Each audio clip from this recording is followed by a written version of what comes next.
Game number 1, we're in. I'm shifting Liereyy to red, and I'm going to keep him in red because we both know he's going to change his colors a bazillion times. Welcome in here, guys. We've got our second quarterfinal of the day, the final quarterfinal of all our other semi-participants in, and we're just waiting for the final one, and it's going to be a Dravidian mirror matchup on Golden Hill.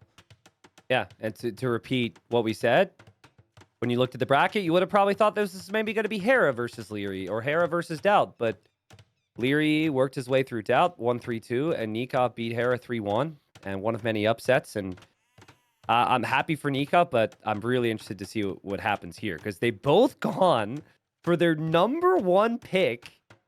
Happens to be a Dravidians war on Golden Hills, so I guess this is one way to start a series. Just get the Dravidians out of the way and the #1 pick out of the way, and then figure out what happens from there, dude. What in the world is this? Dravidian mirror matchup 2024. Hey, let's go. They've been really popular, right? And Stranded is banned out. So you're looking at other places to use Dravidians. This is probably the next logical choice. Stranded, they're very, very strong.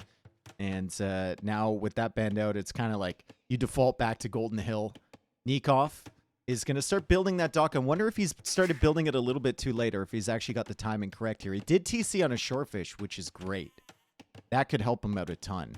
So he has the shorefish next to his dock, which he'll take with the Vil, and then he's got the shorefish next to his TC, and then he's got the fish right there too. That's really nice starting position. Like, Lierey's is more standard, but Nikov's start is just slightly better here. All right, so when I think Dravidians on this map, after seeing Nicov do it against Hera, I am immediately thinking forward docks, right?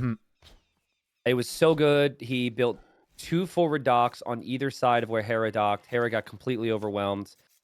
And while we had seen forward docks before, I didn't see it like that. And I think only the Dravidians can do it like that. So now I'm like, forward dock is kind of a counterplay. Now they both can do the same things. So do we see forward docks, or do they just go defensive docks because they're expecting the forward dock? I don't know.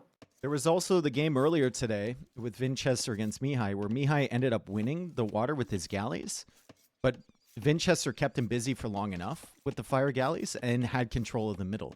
So that could be an option as well, right? Where you just kind of let your opponent win a little bit on water, but you take the middle map control and you keep your fish alive long enough with the fire galleys that you can get to Castle Age first and get the upgrade, and then still contest on water, but have the faster land expansion for the eco and the control of all that valuable gold and stone in the middle. That could be really interesting. I mean, it's a mirror matchup, so you're going to have to do something a little bit different to get an edge. Can't just play standard and hope for the best. I think you got to try and mix it up just a little bit. I think Nikov's going to need it to be the mix-up type of series. I think if they're both going for the same strategies Liereyy should be every single game, yeah, I think Lierey's the favorite. There are some tiny things, like sometimes Liereyy with his transitions out of the opening strategy can be a bit off, but again, I've been really impressed. I've gotten great impressions that Lierey's is actually put in a lot of time to train for this tournament. I think a side benefit to how well many players are playing here is the player who wins this tournament gets an invite to the LAN event in March, the Garrison event. So, like, I think a lot of players have put more effort into Wandering Warriors Cup too because of that. And especially now, I mean, again, Tato's out, Hera's out, Viper's out. Everyone's going to be looking at this. And just even ever since they won the previous series, they've had like a day or two? Yeah, they've been training, I'm sure, really thinking hard on how they can go all the way now. Well, you said that Nicov was up practicing builds until like 3 in the morning, right? The day before. Before Hera, he said, I won't share more, but he said staying up till 4 a.m. practicing builds paid off. So that's pretty sick, dude, that he did that. And I don't know how much sleep he got then, because I think they started fairly early. Yeah. But yeah, he certainly looked like he was well rested, and it was just, there were so many times that Nicov showed up. Hera had a good position. Hera had better eco, but he was just completely taken off guard. And that's also kind of what we wanted in this tournament, is a little bit more spice and variety. Okay, so 3 fishing ships here for Nicov, plus the shorefish right there. Liereyy has just been taking the boars, and he's all out of boars now, but doesn't really need a food anymore. He's going up to the Feudal Age, and Nikov's up as well. Nicov is ahead by a villager. Did Liereyy get loom? He did not. He just has a little bit idle TC time. So better start overall for Nicov, for sure. Yeah, I think that extra shorefish, the close deep fish, yeah. I think it might have helped a little. Liereyy is walking to the side of his own shoreline to build the dock, so it's not going to be a forward dock per se.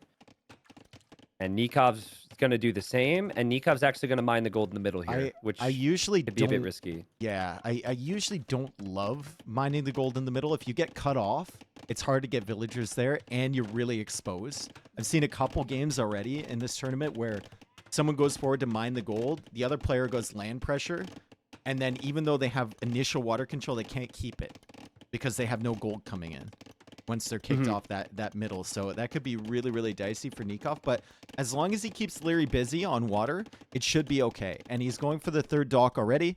Both of them will get 200 wood immediately upon getting to the Feudal Age. As Dravidians, Nicov should be able to produce from both these docks. Liereyy should be able to produce from his, but third dock will be slightly faster. And it's galleys for Nicov. It's fire galleys for Liereyy. It's just so funny, dude. It's so funny because we have the information now on what Nicov did before. And so I think in many ways, Liereyy might be trying to go fast up into fires, expecting the forward fires. But now it's there's just the third one, yeah. Gonna be galleys. So yeah, so forward dock from Liereyy almost. And he saw the mining camp from Nicov. So that's really good information. He saw the mining camp there. So that's where Nikov's going to be taking his gold. If Liereyy even like sneaks a tower there or goes for a faster range or something like that, he could push those villagers off.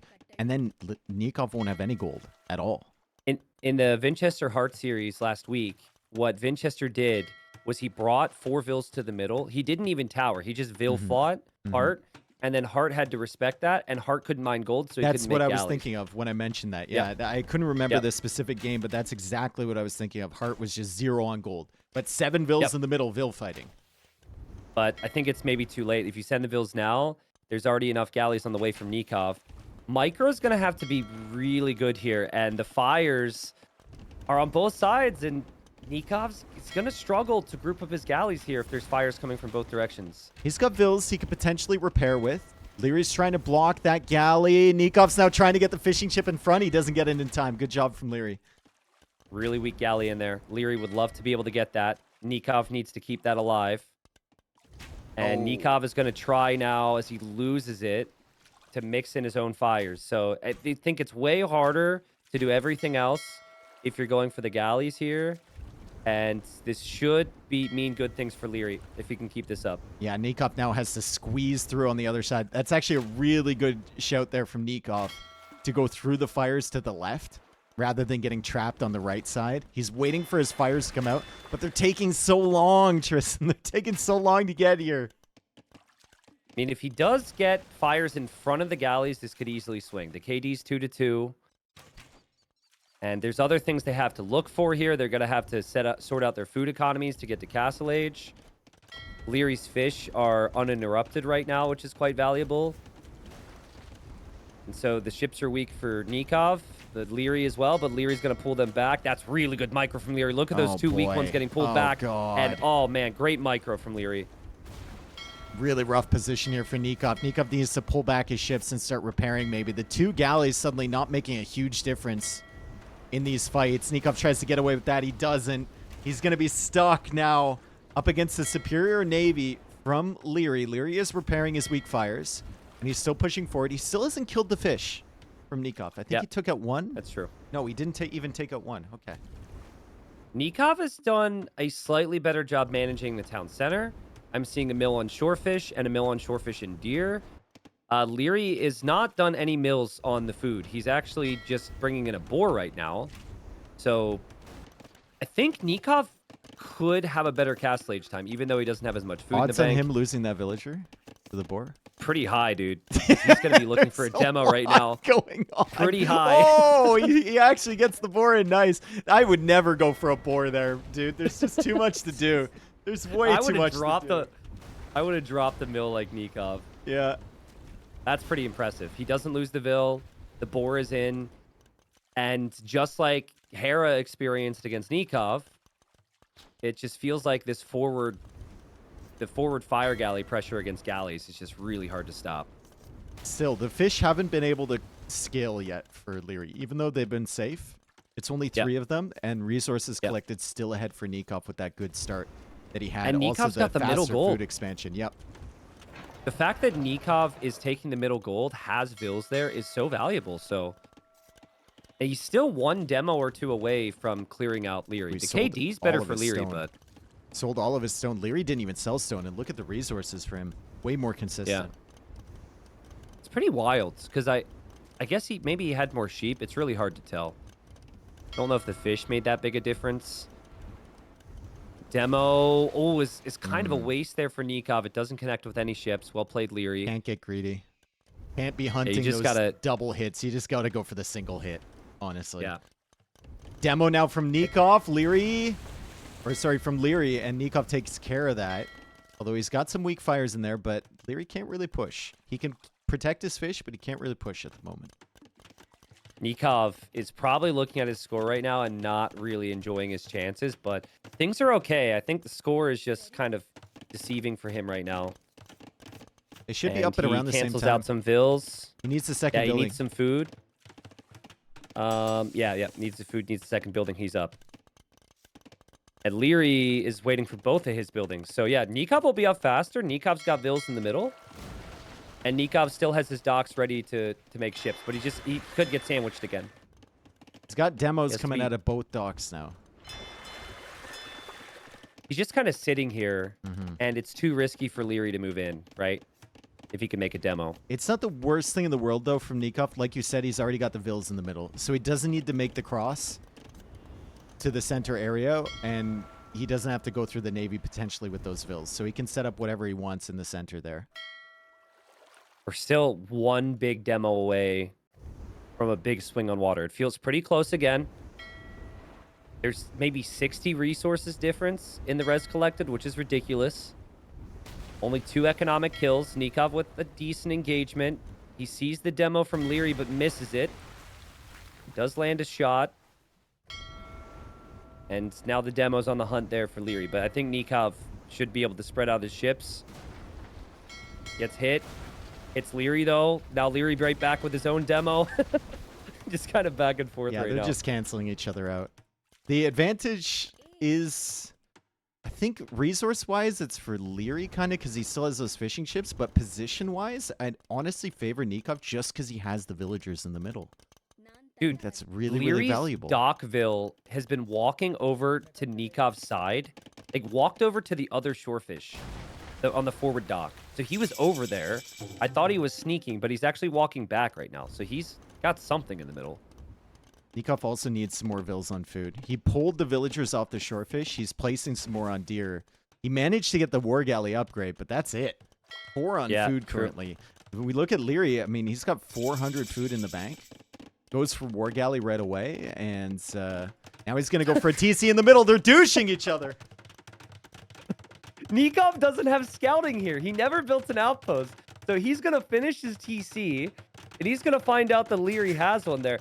Honestly, the fact that Liereyy knows about this and is going for a siege workshop is probably the biggest difference. What in the world, dude? I mean, I guess Liereyy could take some gold as well. But, yeah, you just kind of got to make a siege workshop right now. Uh-oh, big demo incoming, maybe? Toasted on water. Nice demo there. Ooh. From Nicov. Wow, so He's Nicov pushing back. Another demo coming in from Liereyy, though. This one could be huge. Nicov goes 1 for 1. Nice. All right. So, siege workshop from Nicov. The monastery was a bit of a waste. As long as Nicov doesn't get demoed big time, he will have the advantage on water, it feels like. He's spreading out his ships. And that is going to be so hard to pay attention to when you've got the TC war to pay attention to. Yep. Mangonel There's a Mangonel now from Liereyy. For Liereyy. The TC is kind of wounded here for Liereyy, but Nikov's had a lot of idle time just sitting inside that TC with the Vils. Liereyy doesn't want to fight like that. I think it's probably worth it if the goal is to just take out the opponent's TC to have the garrison there, but it doesn't help your economy. Yep. What a crazy game. I think this is the first time we've seen both players TC the middle on top of each other like this. Now a lot of wood it's so close. being invested into repairing that TC. He's got another Mangonel out. He's got to cancel that third Mangonel he had in the queue just to afford big demo. The TC repair. Nice demo there from Liereyy. Nicov's got a lot of weak ships here, but will Liereyy notice that? Oh, Liereyy might not notice this Mangonel coming in from Nicov. It's going after his Mangonel. He notices in time. Nice job. Pulls it away. Wow, that's sick micro. It's also really hard to move around right now if you're Nicov because the golden stone is blocking things. But it's also tough for Liereyy because he's attacking up the hill. Lierey's running out of wood with one of his Mangonels. For that TC. I didn't realize Nikov's TC was so weak here. He can't garrison anymore. Full panic mode for him. Oh. And Lierey's got more Mangonels. Oh, and he lost the Mangonel. Liereyy takes out the Mangonel. Nicov just queued up another one, Dave. That's horrible for Nicov. Yeah, Lierey's done such a good job pushing uphill, but like you said, he's got more space. The gold, the stone, the TC position, the market, the relic behind the market, really limiting the movements here for Nicov, and it feels like Lierey's going to take control of this area. And now suddenly it's Nicov running out of wood for the TC. That's going to be so weak by the time he gets enough wood to repair. And that TC is going to fall. You're not going to be able to make siege if you don't have the wood to repair your TC either, right? Yeah. Liereyy kind of won water. He only has one fire galley, and Liereyy now, if he kills this Mangonel, it might be over. Oh, the micro's so good. It's dead. And he kills He's it. Dead. That's got to be it. Wow. Dude, what a crazy play from Liereyy to just run to the middle and drop a TC anyways. It's almost like both players needed better scouting, honestly, because Nicov never had an outpost, so he didn't know. He dropped the monastery because he thought he was fine. And I'm pretty certain that when Liereyy built his TC, I'm going to go back to it. Like, he builds this TC. He saw the TC from... Yeah. But I think he saw it just because he just walked by it. Kind of crazy. Nicov, if you go to the center there, I think you need an outpost. He wanted to sell the stone to go up faster, so that's why he didn't have one. Yeah. But you either need an outpost or you need houses there with town watch. Just to let you know if there's anything coming towards your gold. He didn't even pre-wall in the gold. Like, he was just on faith that Liereyy was never going to push that area, which is not consistent, right? But Liereyy takes that one.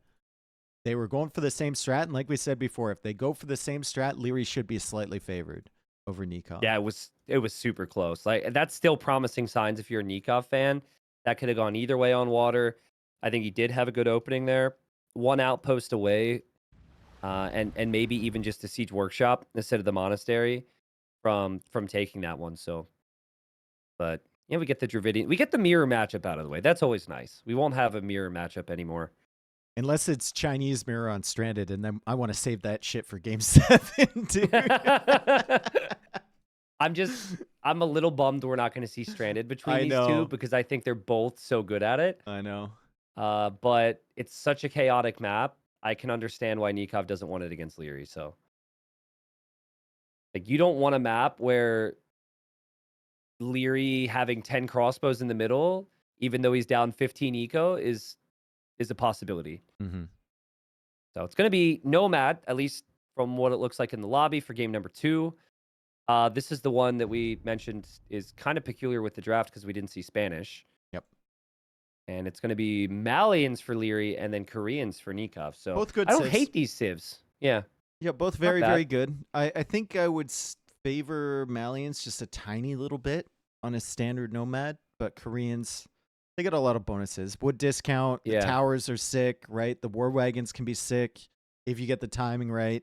The villager line of sight is amazing for the early game as well. So Koreans have a lot of things going for them. I think TC distance is a really big deal here. Because if they're close, advantage Koreans to be able to drop a castle. I also even think, because Malians are probably going to go monks to counter war wagons if they come out. Yep. But just being close enough so you could go wagons with some guard towers is really helpful. So if you're going wagons across the whole map, I think it's tricky for Malians. So a lot of it comes down to the spawn, honestly. Okay, 40 seconds left. Expecting big things from Nicov in this series. Nicov has been, for me, the most impressive player so far in the tournament. And I think I've watched all of his sets so far. But he didn't lose. Before that game, before this series, he lost one game, and it was to Hera. Yeah. One game. And it was a really close one on Grapple. Yeah. Really close. It went to like the whole map out of gold. If anyone didn't catch that, you should go back and watch that series 100%. Yeah, exactly. I mean, you guys are going to have a lot of catching up to do because you need to watch the Nicov Hera series. You need to watch the first 2 quarterfinals at least. And we'll be testing them. Yeah, exactly. We'll be asking questions tomorrow, so make sure you get to it. But yeah, I expect big things from Nicov, but I do think the matchup could be rather tricky here depending on the position. It's a very comfortable civilization for Liereyy. And naturally, he changes his color, so we'll change it back. And game number 2, where will the TCs end up? Looks like they'll be very far away from each other. We've got Nicov building a town center on stone on the left side. And actually, the TCs are fairly close. We have a TC there from Liereyy. Liereyy has no clue he's next to this massive bay right now. This could actually be quite good for Nicov if you look at it. I mean, Lierey's gold is in front of his town center. And the nearest other gold is, they're very far away. He will have to stretch out a very long way to get to those. And then we look at Nikov's town center. He's on stone. He's got a gold nearby. And it's actually not that far away from Liereyy. So if Nicov scouts him early, which he might, this could be huge for the Koreans in this matchup. Like you said, Malians are better if they're further away. The war wagons have less impact. Now, I think fish is always a big factor. They're actually relatively close together. Might seem like it's quite a distance, but compared to how far they could be with the landlock, they're definitely within fighting distance. So immediately, like he's scouting the shoreline with that goat. He's gonna find where the dock is from Liereyy, so that'll give him some really good information early. So the change we made is the villager that spawns closest to water always starts with a sheep, right? And granted, Liereyy has other villagers close to water. You got to be scouting shorelines, man. You got to be. Yeah, his sheep is not scouting the shoreline. So had he continued to scout the shoreline, he would have found Nicov. Now I guess he's going to get a sheep. He's been spotted. Now he's going to scout the shoreline. So it all works out. Yeah, it all works out. Nicov, though, now that he knows where the dock is from Liereyy, he can use his goats to look around his base, which is nice. Yeah, and I'm actually kind of worried about boar location for Nicov. When you get wedged into a corner like this. He does have this boar over there. Remember, he has Koreans, so he should be able to find them if he's exploring with the Vils. And he finds the goat from Nicov. Or not from Nicov, from Liereyy. Liereyy might assume that that's the dock. Agreed. And it would be really interesting now if Liereyy gives up scouting the shoreline because he assumes that he found the dock. He should still keep scouting, though. And Nikov's sheep is going to find the boar. The other boar is on the other side of the wood line, but he really just needs the first one right now. And yeah, he has 3 around, so he sees all 3 too. That's fine. Kind of disappointing. Your best starts on Nomad. Oh, sorry. Go ahead. Yeah, it's just your best starts on Nomad. You don't have to get Loom, and it looks like Nikov's still able to be fine without that, even though the boar was a teensy bit late. Okay, so will Liereyy keep moving this goat? Yes, he's going to find it. He has to, yeah. And he'll actually see, because of the way the villager is positioned, he'll see the dock, so he confirms it's actually a dock. So both players know they've been spotted. It's the same goat actually that's done the informing, I guess. What do you do? Like I'm still thinking. It hurts to lose fish, but if Nicov had any clue where Lierey's TC was, I think he should go fast castle war wagons.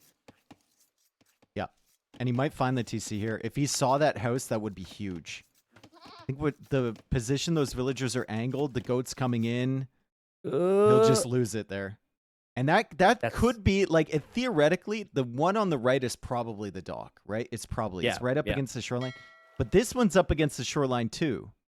Yeah. So you're not 100% sure. I think Nicov, that'll force him to go forward with like an outpost or something at some point, which we saw in the Vinch versus Mihai series, and Vinch got a lot of good information from a forward outpost. Never underestimate the value of those.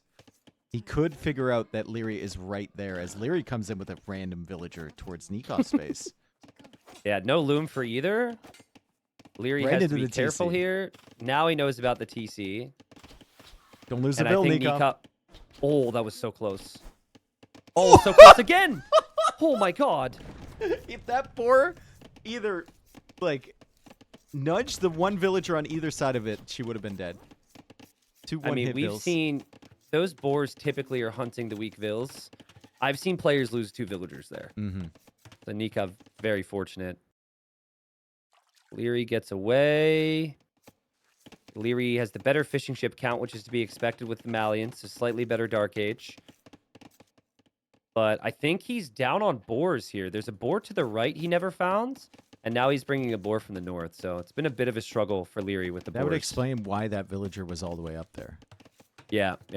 He's going to go for a dock in that center bay. My chat was asking, and I'm not certain. I think you might be able to dock block that bay off. I'm not sure how useful it would be, but it would be interesting. I think you might there be would one be a one tile. Yeah, I mean, I still want to see it because you could have maybe on the edge. You could have the safest fish boom in there. You just put one fishing ship inside of your dock. They think it's a demo and they'll never pass through. But that's probably just for scenarios. Wow, so Lierey's going to go fast castle then. If you go 2 docks, that's always fast castle. At least 2 docks in Dark Age. And I guess he's assuming Nikov's going to try and just kill his fish down here, which may or may not happen. I think Nicov is actually planning on walking home with this vill. But she might never make it home, honestly. Just fast castle for both. Yeah. Full walls coming up now from Nicov. Liereyy should see that. And that tells him that it's going to be fast castle. I don't think you wall like this if you're going fast feudal water pressure. You need the wood. Nicov is really hoping there was a crossing here. Sometimes there will be a crossing, and he's going to dock there as well? Ooh. Whoa, okay. It looks safe. Yeah. I mean, we have seen water between 2 bases matter a lot. We've seen multiple transports of unique units across the ponds. We saw Vinchester in the previous series intentionally dock and make a fire so a transport couldn't happen. So, yeah, double dock from both. They both click up at the same time. What a close game. Really well played. It's impressive that there's so many factors to take in here, and they've kind of had wildly different starts. I think Liereyy, he's been super close to the water. He struggled to get his boars initially.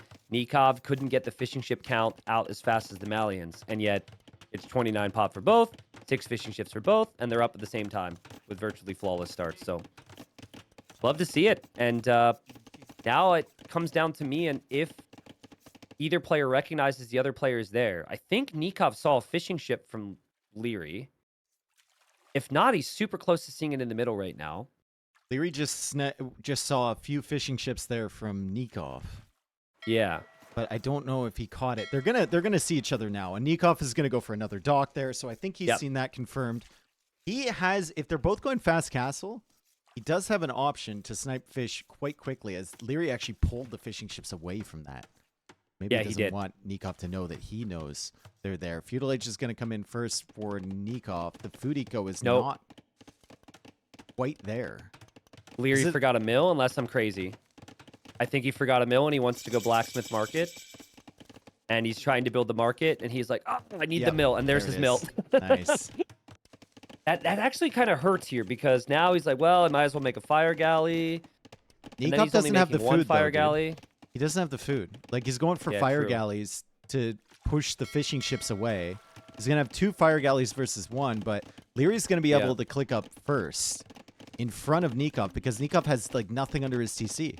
He's got 2 villagers foraging, and then he's got his fishing ships. So he needs to get some villagers on fish, man. Or on food. Yeah, he needs that goat. He needs more on berries than 2.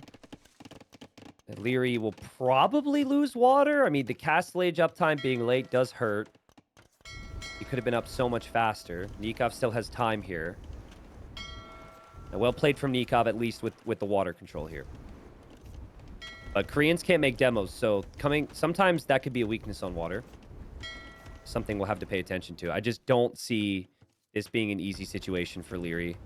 There's going to be so many fire ships. Look at that. They're both tanking with a fishing ship right now. They're both trying. Nicov is blocking the tank. Double fishing ship tank now from Liereyy. He's walled it. He's walled his fire off.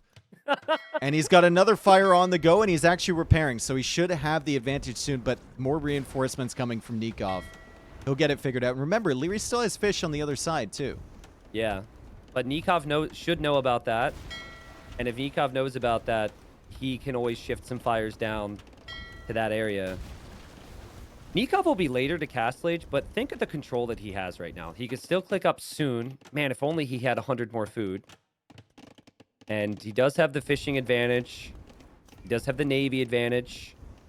And then he can immediately shift villagers onto stone underneath his TC for the castle. So that's still within reason. It's really cute knowing that what we know about Nikov's setup right now, that Liereyy lamed that stone in the north side of Nikov's space. Yeah. I know. It's kind of a shame, too. Liereyy knows about the TC, but he doesn't know the stone right beyond the TC. Lierey's probably thinking, I've got full map control. As long as I don't let Nicov out of there and get surprised by anything, there's no way I lose this game. I mean, he'll be able to have everything. Yeah. But what is he going to make? I think monks would be reasonable if he's expecting wagons. What do you think about careening, transport ship 10 vills, and drop a castle right on Lierey's TC? If he has water control, I think it's worth it. Or even just 5 villager transport into a guard tower. Because the guard tower is still strong, and it protects your... Nicov doesn't see the TC, though, and he doesn't see the gold there or anything. So maybe even just an outpost on that side could be huge, right? Yeah. Another dock being added there from Nicov as well as he clears up the dock from Liereyy. Okay. He knows about the dock over on the other side, but I don't know if he fully remembers that. He might be shifting all of his ships over to deal with that now. Yeah, he's got a couple fires on the way. And he might sneak by the fires from Liereyy. Yeah, I think Lierey's just kind of shifting to the land boom and adapt. To be expected, but was not expected for me is that Nicov never went to stone. He's had this whole time. He doesn't have a ton of space to work with. And still no stone for him. So I like what Lierey's done. He's built some houses around. He's going to get some nice vision if he gets Town Watch. So he shouldn't be surprised by Nicov expanding. Boom potential is there for Nicov, though. He still has the fish, right? As long as he clears up these docks from Liereyy, he still has the fish. And he's got the resources now for a couple extra TCs. And if it remains this way, I mean, he should have technically a better boom than Liereyy. Agreed. But Liereyy can get the relics. And Liereyy, I think, has the better civ if war wagons aren't involved. I guess maybe Arbalest, Haub, still solid options for Liereyy. But yeah, 3 TCs, but no fish soon for Liereyy. He does have the 2 fires. If those fires start to kill some fishing ships, that could be nice. Look at the dock expansion. That's dock number, what, 4 and dock number 5. No, dock number 5 and 6 for Nicov. Wow. You think he's going to fish boom? I think he's going to fish boom. Yeah, and Liereyy can't even... It's not like there's any long-term potential to sneak a dock here with this build. He's just going straight into the farms, straight into the relics. But the game ends up being pretty even. 40 eco versus 39. It'll obviously rise for both. And Nicov is on stone a little bit. So he's got new villagers from the starting TC going to stone. Well, he's missing the fire galleys. He's missing them. Does Liereyy even know he has them? Like, has Liereyy just forgotten about them at this point? The problem is that they're patrolling right now, which means that if he hits idle military, he won't go to those. That kind of sucks, actually. This is why I don't patrol my units. Stone wall from Liereyy now. He's trying to trap Nicov on this peninsula, but Nicov with water control can easily get across with just a transport ship. But still, it's outposts everywhere from Liereyy. Yeah. The vision is insane, it's really right? good. It's really good. I think if Nicov had this water play, and just passing on water again. If Nicov had the water play and also a castle right now, Liereyy would have some big problems. But Lierey's got some time to cook here, man. I mean, credit to Nicov. The castle timing's kind of over. Like, a lot of people don't add this many fish right away. Nicov is taking advantage of his water control. 2 more docks on the other side. This is ridiculous. And outposts with the dock villager that Liereyy is chasing away. That gives him some good vision on what's going on. He knows that Liereyy will know if he lands over there. Yeah, Nicov checking every shoreline with his fires. Insane fish boom. He needs to snag gill nets. Also, he's making a turtle ship from the middle, and that would actually spot the TC from Liereyy. Now, I hope that doesn't get converted, but at least he would spot that. Yeah. Oh, the outpost. Nikov's got that Vil who is building docks, building outposts as well. So Nicov catches a glimpse of some of Lierey's eco. But I think the monk has spotted her. We'll probably convert her right now. So this is going imp. What is the thinking here? I think the main thing on nomad is Trebor, if you can win the Trebor. Lierey's thinking, I want to keep Nicov on that little area over there. And and Nicov is thinking, okay, I want to just expand my eco to the point where I can push out without any problems. Monk now trying to convert the turtle ship. Nicov will be able to get away. It was a really nice reaction because he might have thought the conversion was on his Vil because he had to delete that Vil at the same time. So I've seen a lot of players delete the Vil but then look back and the turtle ship's gone. So I see a transport now. So Nicov for the first time knows there's a TC there. And now the transport comes out. This would be when careening would make sense. Crazy what a fish boom can do though, dude. He's got 24 of them. Double monk. It will get more inefficient. Run! Don't block the turtle fish. No, you're less valuable. Okay. Gillnets is on the way. Transport is coming out. Dude, I so badly want Liereyy to convert this transport ship. And just keep the units, and he'd keep probably the delete units. it, but keep them in the middle. Yeah. Yep. I think Lierey's got a good game plan. I think Nikov's got a good game plan. The main thing we need to see from Nicov is how he solves the map control issue. But, you know, Liereyy... Careening. Feels like he's expecting a castle, dude. He's got a mangonel waiting, dude. Liereyy knows that something's going to happen here. Careening is on the way. Where is the mangonel? The mangonel's over there, though. And it's 10 villagers? Like, it's a very long way away. True. This is going to be a transport castle drop. But there's so many monks, Nicov. I think you drop over near where your first stock was, like right across the way. You take out the outposts and the houses, and then suddenly you have access to gold and you have access to stone. This is super lame, but I think just a defensive castle, click to imp, and then you transport some vills for TCs and towers over there. Like, Nicov canceled careening. He just went for double transport. Make 2 transports. Yeah. All right. Keep in mind, he can't click imp until he has his buildings. Nicov could see the outposts and the monks from Liereyy. I mean, he can go up right now. He's got Monastery University. And he's up. He's up, man. The fish boom is nuts. Where is he going? Nicov, where are you? He doesn't know. Right, he doesn't know. Okay, he's over here. Okay. And there's nothing there to deny that. Maybe a monk or something can convert a couple villagers, but that castle is going to go up. That castle is going to give him access to this area. And suddenly Liereyy doesn't have an opponent that's trapped in a corner. He's got an opponent that can potentially push him from 3 angles. This peninsula over here, the other one he started off, and then the water as well. Yep. And the water becomes an issue in the middle bay area. But it is really expensive to go for War Galley right now. Oh, but that wouldn't be a bad play. From Liereyy. He was converting the fire ships in the north. Nicov deleted one, and he insta-switched to a different one, so... Beautiful job from Liereyy there. This will come down to if Liereyy can justify pushing the main base without being distracted. You'd think that the distractions would be real, but... Nikov's going to start off with towers. I don't mind that. Couple towers on the main base can keep Liereyy busy for a very long time. If he notices this mangonel push happening.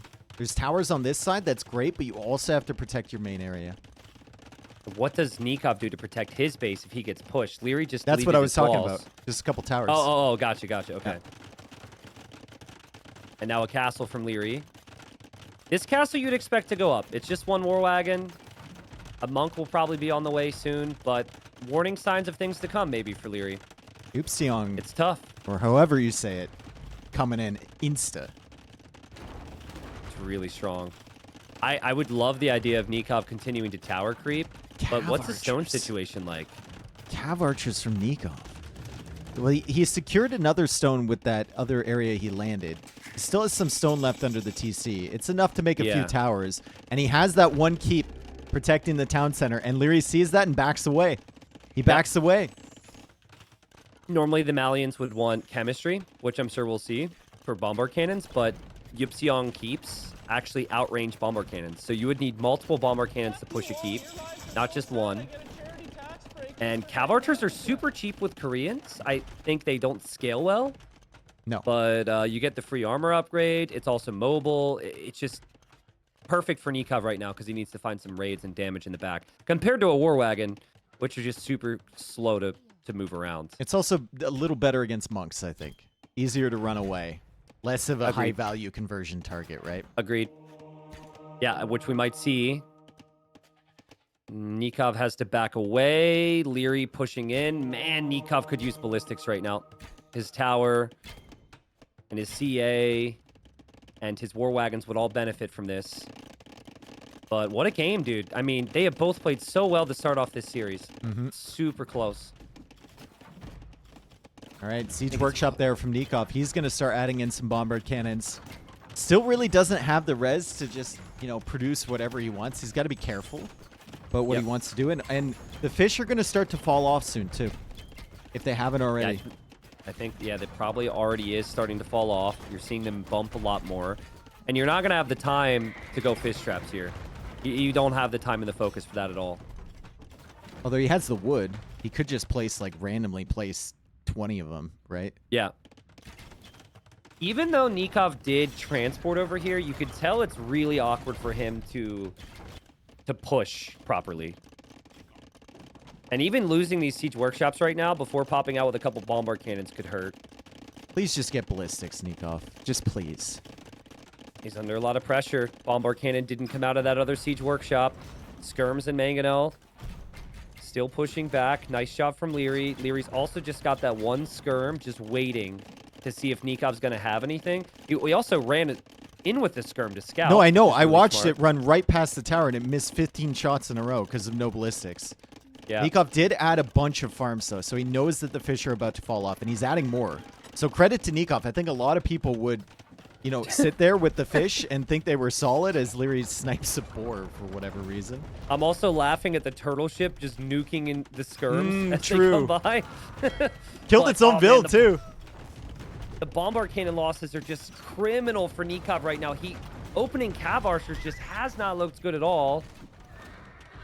I think maybe some of that score we're seeing for Nicov is some of the water control he has. But 4 relics in the bank. Turtle ship now converted from Liereyy. Another bombard cannon's going to get sniped. This is so good for Liereyy. That skirm's still kicking, by the way. It's killing Vils. Yeah, Nikov's just struggling. Yep. He's This really might focus struggling him. to This breathe. might focus him in a little bit. Maybe getting the archer ranges sniped here. He might, be in a position where he can kind of turtle up a little bit. No pun intended. I was gonna say he's Koreans. He clearly is trying to get to that snowball of skirm bombard cannon because he's in the better position when compared to Malians, and he got pushed back too far. But the issue I see is Lierey's prepping cav switch behind this. Look at Lierey's farming eco. It's ridiculous. So Liereyy, he could switch into the cav to push back the skirms. Also great bombard cannon micro. We know Lierey's got that, and Nicov just has an awkward position to defend in. Very, very awkward. You could tell Nicov was really frustrated with losing his early bombard cannons because he lost 2 siege workshops and then made 4 just so he could recover. Nikov's actually very light on gold at the moment. No gold remaining where he started. No stone remaining where he started. And it's going to be tough for him to get all those idle vills over here to these stones and gold without focusing on the transports nonstop. Very little wood over there as well. Like, he needs to really stretch out from that area, and he definitely needs to hold this other area. Get some good bombard cannon shots against Liereyy. Liereyy snipes another bombard cannon, but like you said, he's making the cav switch behind, and Nicov is over booming now. 143 vills with 25 fishing ships. He's stopped queuing vills. No, he queues another one. He's just undecided. He's probably gonna queue until he's pop capped and then delete a bunch. But yeah, dude, this is rough. 30 vills from his starting eco, running now to that wood line. Lierey's gonna see that. If Liereyy can have a wave of 20 Cavalier with Farimba, he clears everything. It's all about the timing here. Nikov's already prepping Hal, but Nicov doesn't know how badly he needs those numbers right now. It's 200 pop for both players, though, and Nikov's still got gold. He's still got 61 stone. on food with Koreans. 25 of those are fishing ships. that he should probably consider deleting soon. I think Koreans get siege engineers as well, right? That would be really helpful now. But I guess he doesn't have ballistics yet either, so he just is kind of struggling with the university right now. He needs to get out on that stone that Liereyy walled. He's got a bomber cannon there. Go out on that, start making towers in that area, like pushing out on the left side a little bit more, you know? That's actually where, if this is where the Halbs are on the right side, I think the cab from Liereyy would be better suited just breaking through those houses and just raiding. That is such an easy area to hit right now. And still no ballistics either for Nicov. So it's hard for the towers to actually defend when they can't hit any of their shots. He's trying to go for more towers on the front side. Liereyy not trickle trapping at all. He's got 5 trebs with the bomber cannons in front. For Rimba Cavalier there, this is not going to hold for very long for Nicov. He needs to get something going on the left side because the right side is about to get completely washed. Just crazy patience from Liereyy. He's taken his time. He was able to give up the fish, and he just knew if Nicov doesn't get this map, I will win the game. He's got 2,500 stone in the bank. I mean, he could have tried to force the issue with castles. He's just kind of been waiting. And Nikov's now super delaying. light on space right now. He's just delaying as much as he can on the right side. He knows everything from Liereyy is over here. Siege engineer is on the way for Nicov. Hasn't been able to snipe any bomber cannons yet. And now he loses Liereyy 2. kills 2. Nicov doesn't have the population space for Halbs at the moment. Like, it just does not have the numbers. He's catching up on the upgrades. This is the only castle he has here, and this is what you're worried about. +7 attack from the Cavalier. The castle will melt. Everything around the castle will melt as well. And Liereyy, as he now gets the ballistics upgrade, Nicov as he now gets the ballistics upgrade, just feels like a little super too late housed as well. Yeah, 185 out of 175. It's brutal, right? He can't make it. Oh, no! Look on the other side, Tristan. Other side of the water near the university. Nicov had a barracks there, and he's got 12 halbs. No, dude. They're trying to get... they're trying to get over there, from that barracks. Can't. Yeah, he just had select all barracks. Yeah. Oh, God. That's so brutal. Just the issue with space here. The issue is space, and when you don't have space, you're put under pressure. Lierey's micro has been so good with the early cannons. And you don't have time to think either. Like, people saying Nicov overboomed. Well, yeah, I mean, he's under pressure all the time. You can't necessarily double-check your pop. Maybe he has now, but he's trying to focus on defending the left now, as he's going to lose everything else. But if he loses everything else, he's got nothing to mine anymore. And now Liereyy can feel free to focus all of his attention over here. If something was going to work on the left side for Nicov, it's Liereyy had everything over on the right. Yep. And now everything's shifting back over towards his side. The Korean towers are still going to be tough to break, but Liereyy has the whole map. He's fine. Yeah, these trebs have done 35k damage, and it'll probably be 50k before it's all said and done because they've taken down so much. Halb Skirm is good for Koreans. But now Nicov only has 2 ranges on the left side. So he's got to build up the ranges, and I think it might actually be worth Liereyy trying to... Well, he's making docks, yeah. Trying to switch back onto water now. Because you could actually take the water away from him, use cannon galleons from the shoreline to hit the rest of that, too. That was sick from Nicov. He saved that one bomber cannon. That's all he's got, dude. That's all he's got. The one bomber cannon. It's being repaired in there. He also could use his towers to focus down Lierey's cannons. He's doing it. The towers are taking down the cannons. But one of the towers is down. Yeah, that's been the key for Liereyy, is the amount of bombard cannons and trebs he's been able to make. Those halbs are still sitting there near the university with the Idlevilles. That's a lot of population, right? That's 20 plus population. I mean, probably not using select all army. And the game is kind of fallen apart for him here. So he's definitely just looking primarily at this main fight. What do you do here? You just have halbs and towers. Your opponent has almost all the relics, all the gold on the map, plus these Malians, so he's not going to run out of gold anytime soon. And you're running out of wood. What Nicov had in that series against Hera was he had never-ending fight. So, you know, he fought on here as long as he could. But what he has lacked so far is taking that early initiative. That's what he had against Hera. And Lierey's timings Lierey's boom in this case just super well played. I think Liereyy of old might not have outposted this entire map, might not have built the stone walls there, but he assessed the situation and said, well, you know what? I'm okay with this. We'll just keep him there. And if he comes anywhere else, we'll try and deal with that. And early imp, Nicov built so many forward buildings in this new expansion area, and it all got just pushed right back. I think he lost 2 or 3 bombard cannons. It really comes down to that, in my opinion. And then Nikov's scrambling to try and build more buildings to get more army, and then Liereyy can just prep the cav switch. Made it To look be super fair, though, easy I there. mean, Liereyy has always been really good at nomad. I don't know why people have this notion that he's not. I've seen that before. I agree. Like, Liereyy has always been very, very good. Up there with the best of them. Every single tournament there's nomad involved, he has been one of the favorites. So this is Liereyy. This is what you get, right? He just full map control. He keeps you penned in. Even if you transport over, he's going to deal with that. And he's going to be so patient with his trebs. That's another thing he does better than most, if not the best. Like, he always keeps his trebs safe until the moment he wants to make a push. He's never just 1 or 2 trebs at a time. He's got like 5 coming forward and killing everything. Do you think if Nicov knew where Lierey's starting TC was, like the exact placement of it, I think he'd plays that. He would have dropped a castle? Maybe. Yeah. Or towers earlier or something like that. Yeah. Yeah. Because he did. My take is if you have the fish boom, if you can get the 25 fishing ships and your opponent's on 0, instead of dropping the TCs right away, I want to see some army on the map. Because you could keep up with your opponent's eco with the fish. What they can't do is defend from a lot of aggression. Yeah, but like, what again, he didn't have army the are information. you doing with Koreans?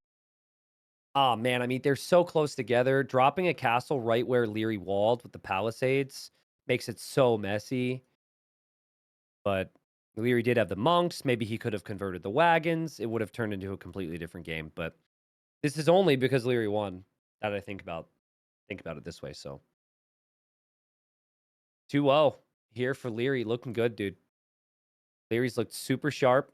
Civ-wise, Koreans was a bit of a later pick for Nicov, but same could be said for the Malians there for Liereyy. So no real positives on the draft so far for Nicov.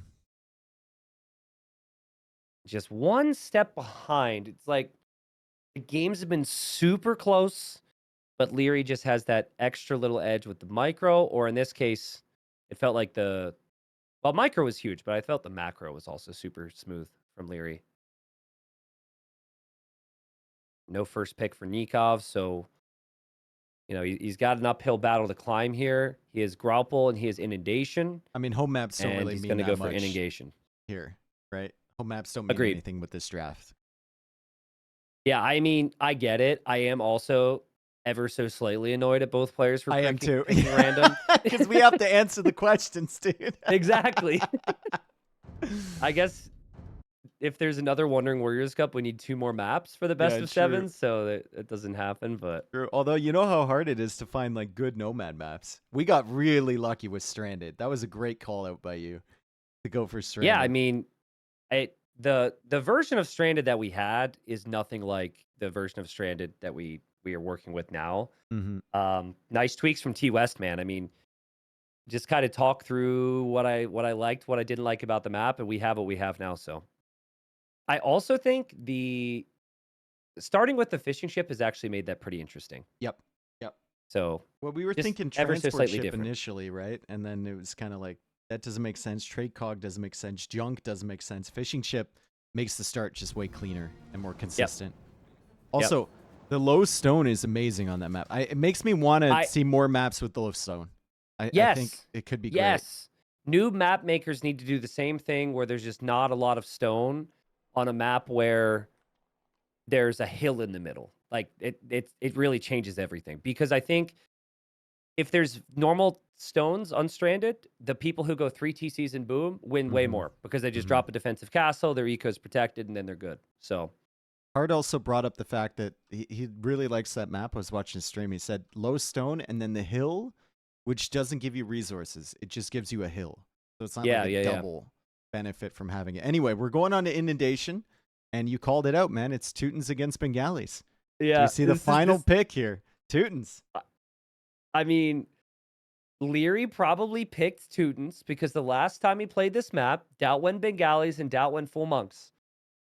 So this has to be in my opinion, something other than monks if you're Nicov. Like, monks just doesn't make any sense now, right? I would assume so. Did he Liereyy, pick yellow because it's Teutons and that's Viper Civ and it's Viper's whatever? I'm switching him to red. Both TCing in the middle, Tristan. Am I lagging for you? Okay, you're good. You got a little robo. We're good now. We're good now. We're good now. Okay. What? They're both TCing? Yes. This is gonna be bonkers. Okay, so back up for a second. Last time we saw this map with Liereyy, he was against Doubt. Doubt won Bengalis, TC'd the middle, which basically no one else had done. Went for crazy monks. Game was crazy. They forgot Relic Victory is on. Hopefully it doesn't happen again. I think Liereyy picked Teutons, so he can't get monked again. But I didn't know if he would monk. I think him TCing the middle tells me he's going to monk. Can Nicov monk? Does Nicov have to go light cap? Like, what do you even do? I don't think you ever monk against Teutons. I think that's just a bad idea if we were getting into a full-on monk war. But, I mean, to be fair, if I'm Liereyy, I want to do everything I can to avoid what happened in the last game on this map against Doubt. Because that was a nightmare, dude. Absolute nightmare. He is probably glad that it ended from Relic Victory before he could lose even more. Yeah, yeah. So the reason we don't typically see this is because you're further from wood, you're further from boars, but you can still find boars on the outside. Nikov's going to bring in one now, and their horses will be scouting for that. But it is a little risky because you can't build on this little water swamp terrain. So to save a villager is a bit more difficult. I think Nikov's going to be fine, though. Curious to see how long it takes. Yeah, he does. And I'm curious to see how long it takes for them to identify that the other player is on the middle as well. Oh, true. Like, they might just think that they're on the outside. They might not find each other for a very long time. The middle is the last place that you should scout. Yeah, I guess there's a little bit more information now since it's happened before with Bengalis. You might want to check. But I thought it was really bad. Maybe not Nicov. Yeah. I thought it was really bad for, multiple players that lost their horses on this map. You really need them for the sheep, too. Nicov can see this boar maybe coming in. Oh, he might miss it? Or has he already scouted that? He sees it. He sees it. But did he notice it? I don't know if they just saw it now, I think. Yep, he sees the boar moving. I don't think he can get there. Liereyy is blocking, so his vill will be safe. But that next boar is a little risky if you're Liereyy. And the key here is that he can see the boar running towards the middle. So now he knows. Liereyy is there. In the middle. Okay. I'm in the middle. We're sharing this little area. And Liereyy, you can't take this boar, bro. But he can, though. Because he's Liereyy. No, there's no world. You do not take that boar. You just don't. Yeah, he backs away. But the problem for Nicov is to deny this boar, he has to stay here the whole time. And so he can't help himself bring in boars. He's got to use a goose to block on the other side. He can bring it in. He can stall it out now. Yeah, very well played. Or just gets to the... Interesting, Liereyy is getting loom right now. So that means he might try a risky boar. Because he wasn't pop capped or anything. And he is trying a risky boar. He's trying two risky boars. 1, 2. Yep. Wow. Dude, I would have never guessed that we would see this many boars brought in on this map when the tournament started. I thought we would see a max of 3, and then they would go Feudal Age or something. The amount of fast castling we've seen off 4, 5, 6 boars has been ridiculous. I think it's just worth it, right? It's just worth it, especially with, like, if you're not on that shallows area, it's just so consistent to bring in boars, YOLO with villagers. You can put the palisades on in front of them, or you can stall them out with the house trick, especially on lower latencies. It's really, really easy to do at a high level. So players do it, right? And now Nicov coming over with his horse. He's going to help his villager get the boar home. I think Lierey's brought in, what, 4? And Nikov's working on number 3? Maybe that's... It feels about right. This might actually be number 4. It's definitely at least 3 for Nicov. I think it might be the second one, dude. The village. Oh god, that boar's so annoying. Actually, it's on the other side brutal. of the tree. Pathing there, frustrating for Nicov, but that's kind of what you get when you're on a couple straggler trees like that, which does help you. That was intentional. Both players wanted that.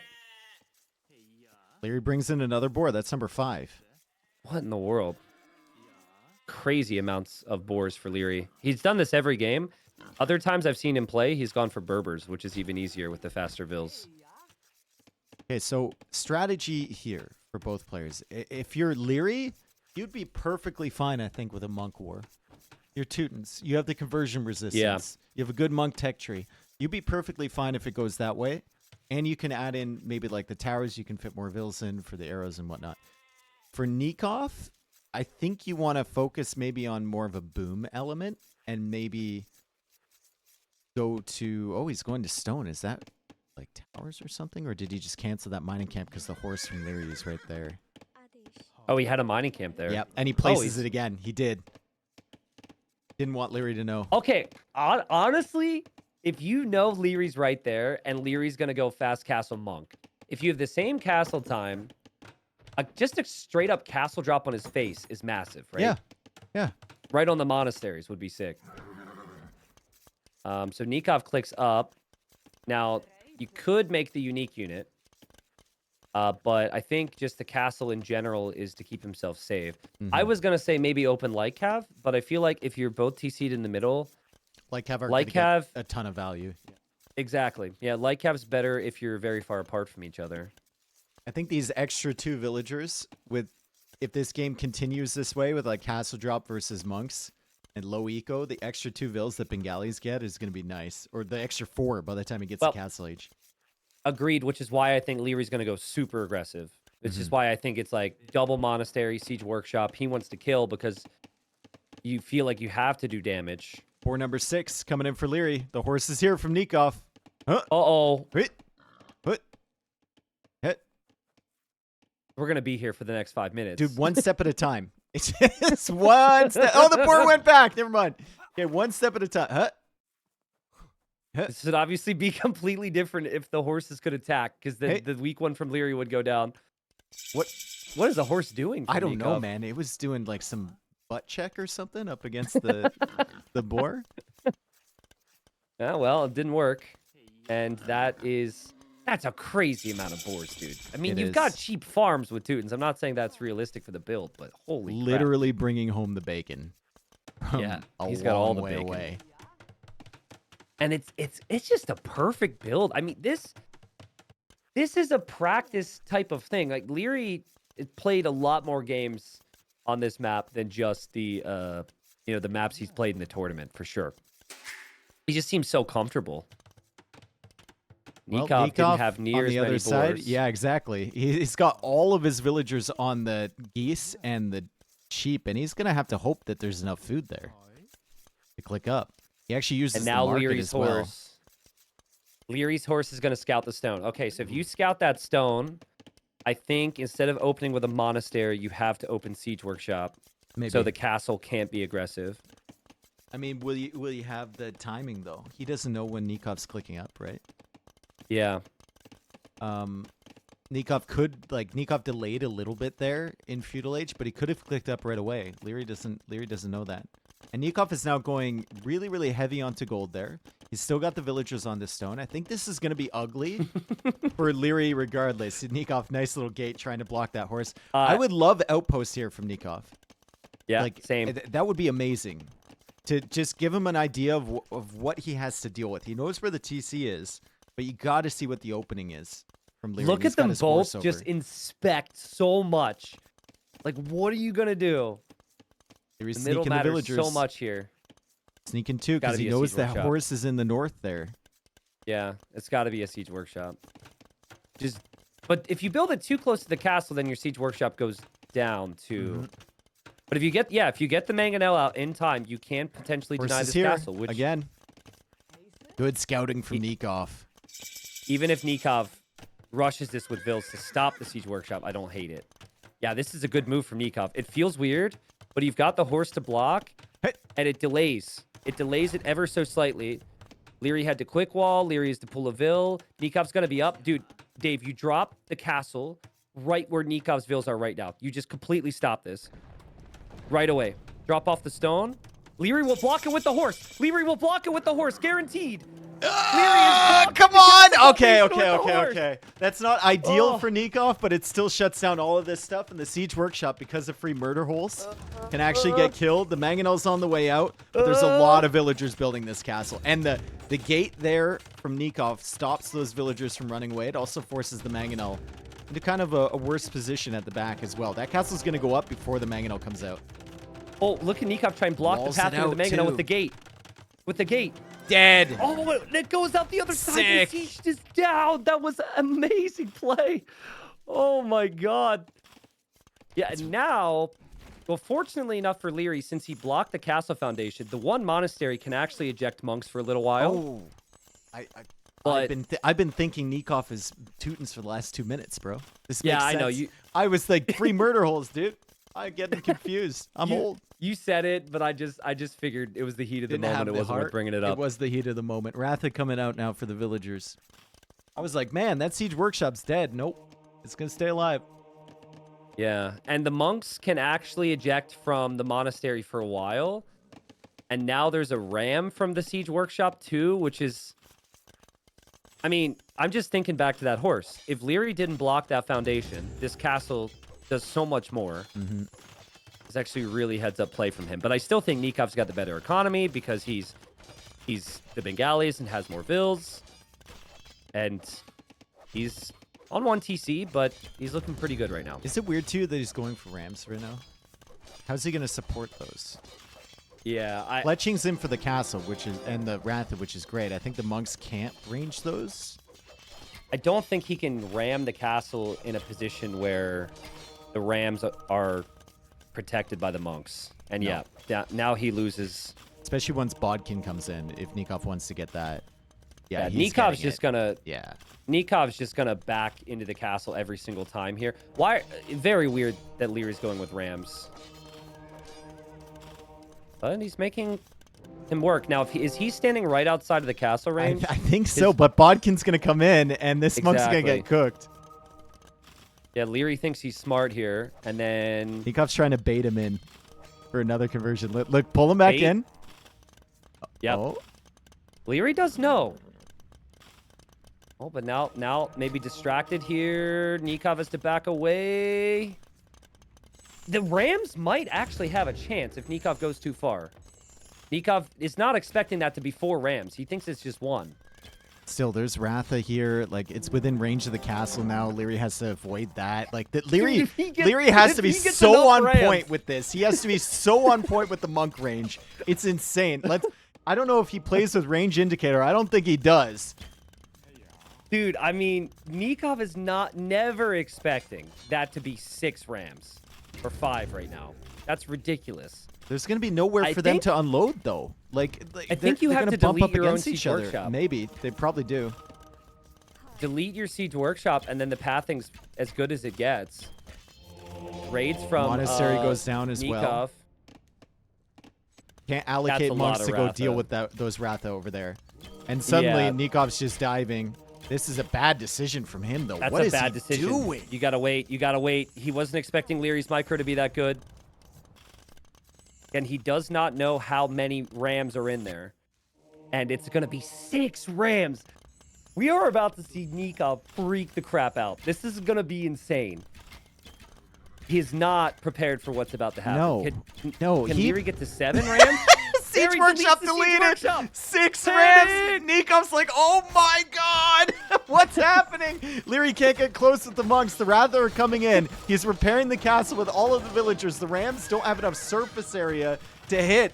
But now Nikov's trying to avoid getting converted. The castle is going down. The monks are being sniped. The repair vills are being sniped as well. Oh, all the Rams are going down, Dave. It's not going to work for Liereyy. The castle's going to stay up. The castle's going to stay up. Liereyy, no. The castle's up. What an investment. And all the monks are going to be sniped. And Nicov, it was messy, but he's going to get the job done. And Lierey's just going to be completely toast now. I mean, it was a bad idea from the beginning, but credit to Liereyy for making us think that it might be an okay idea.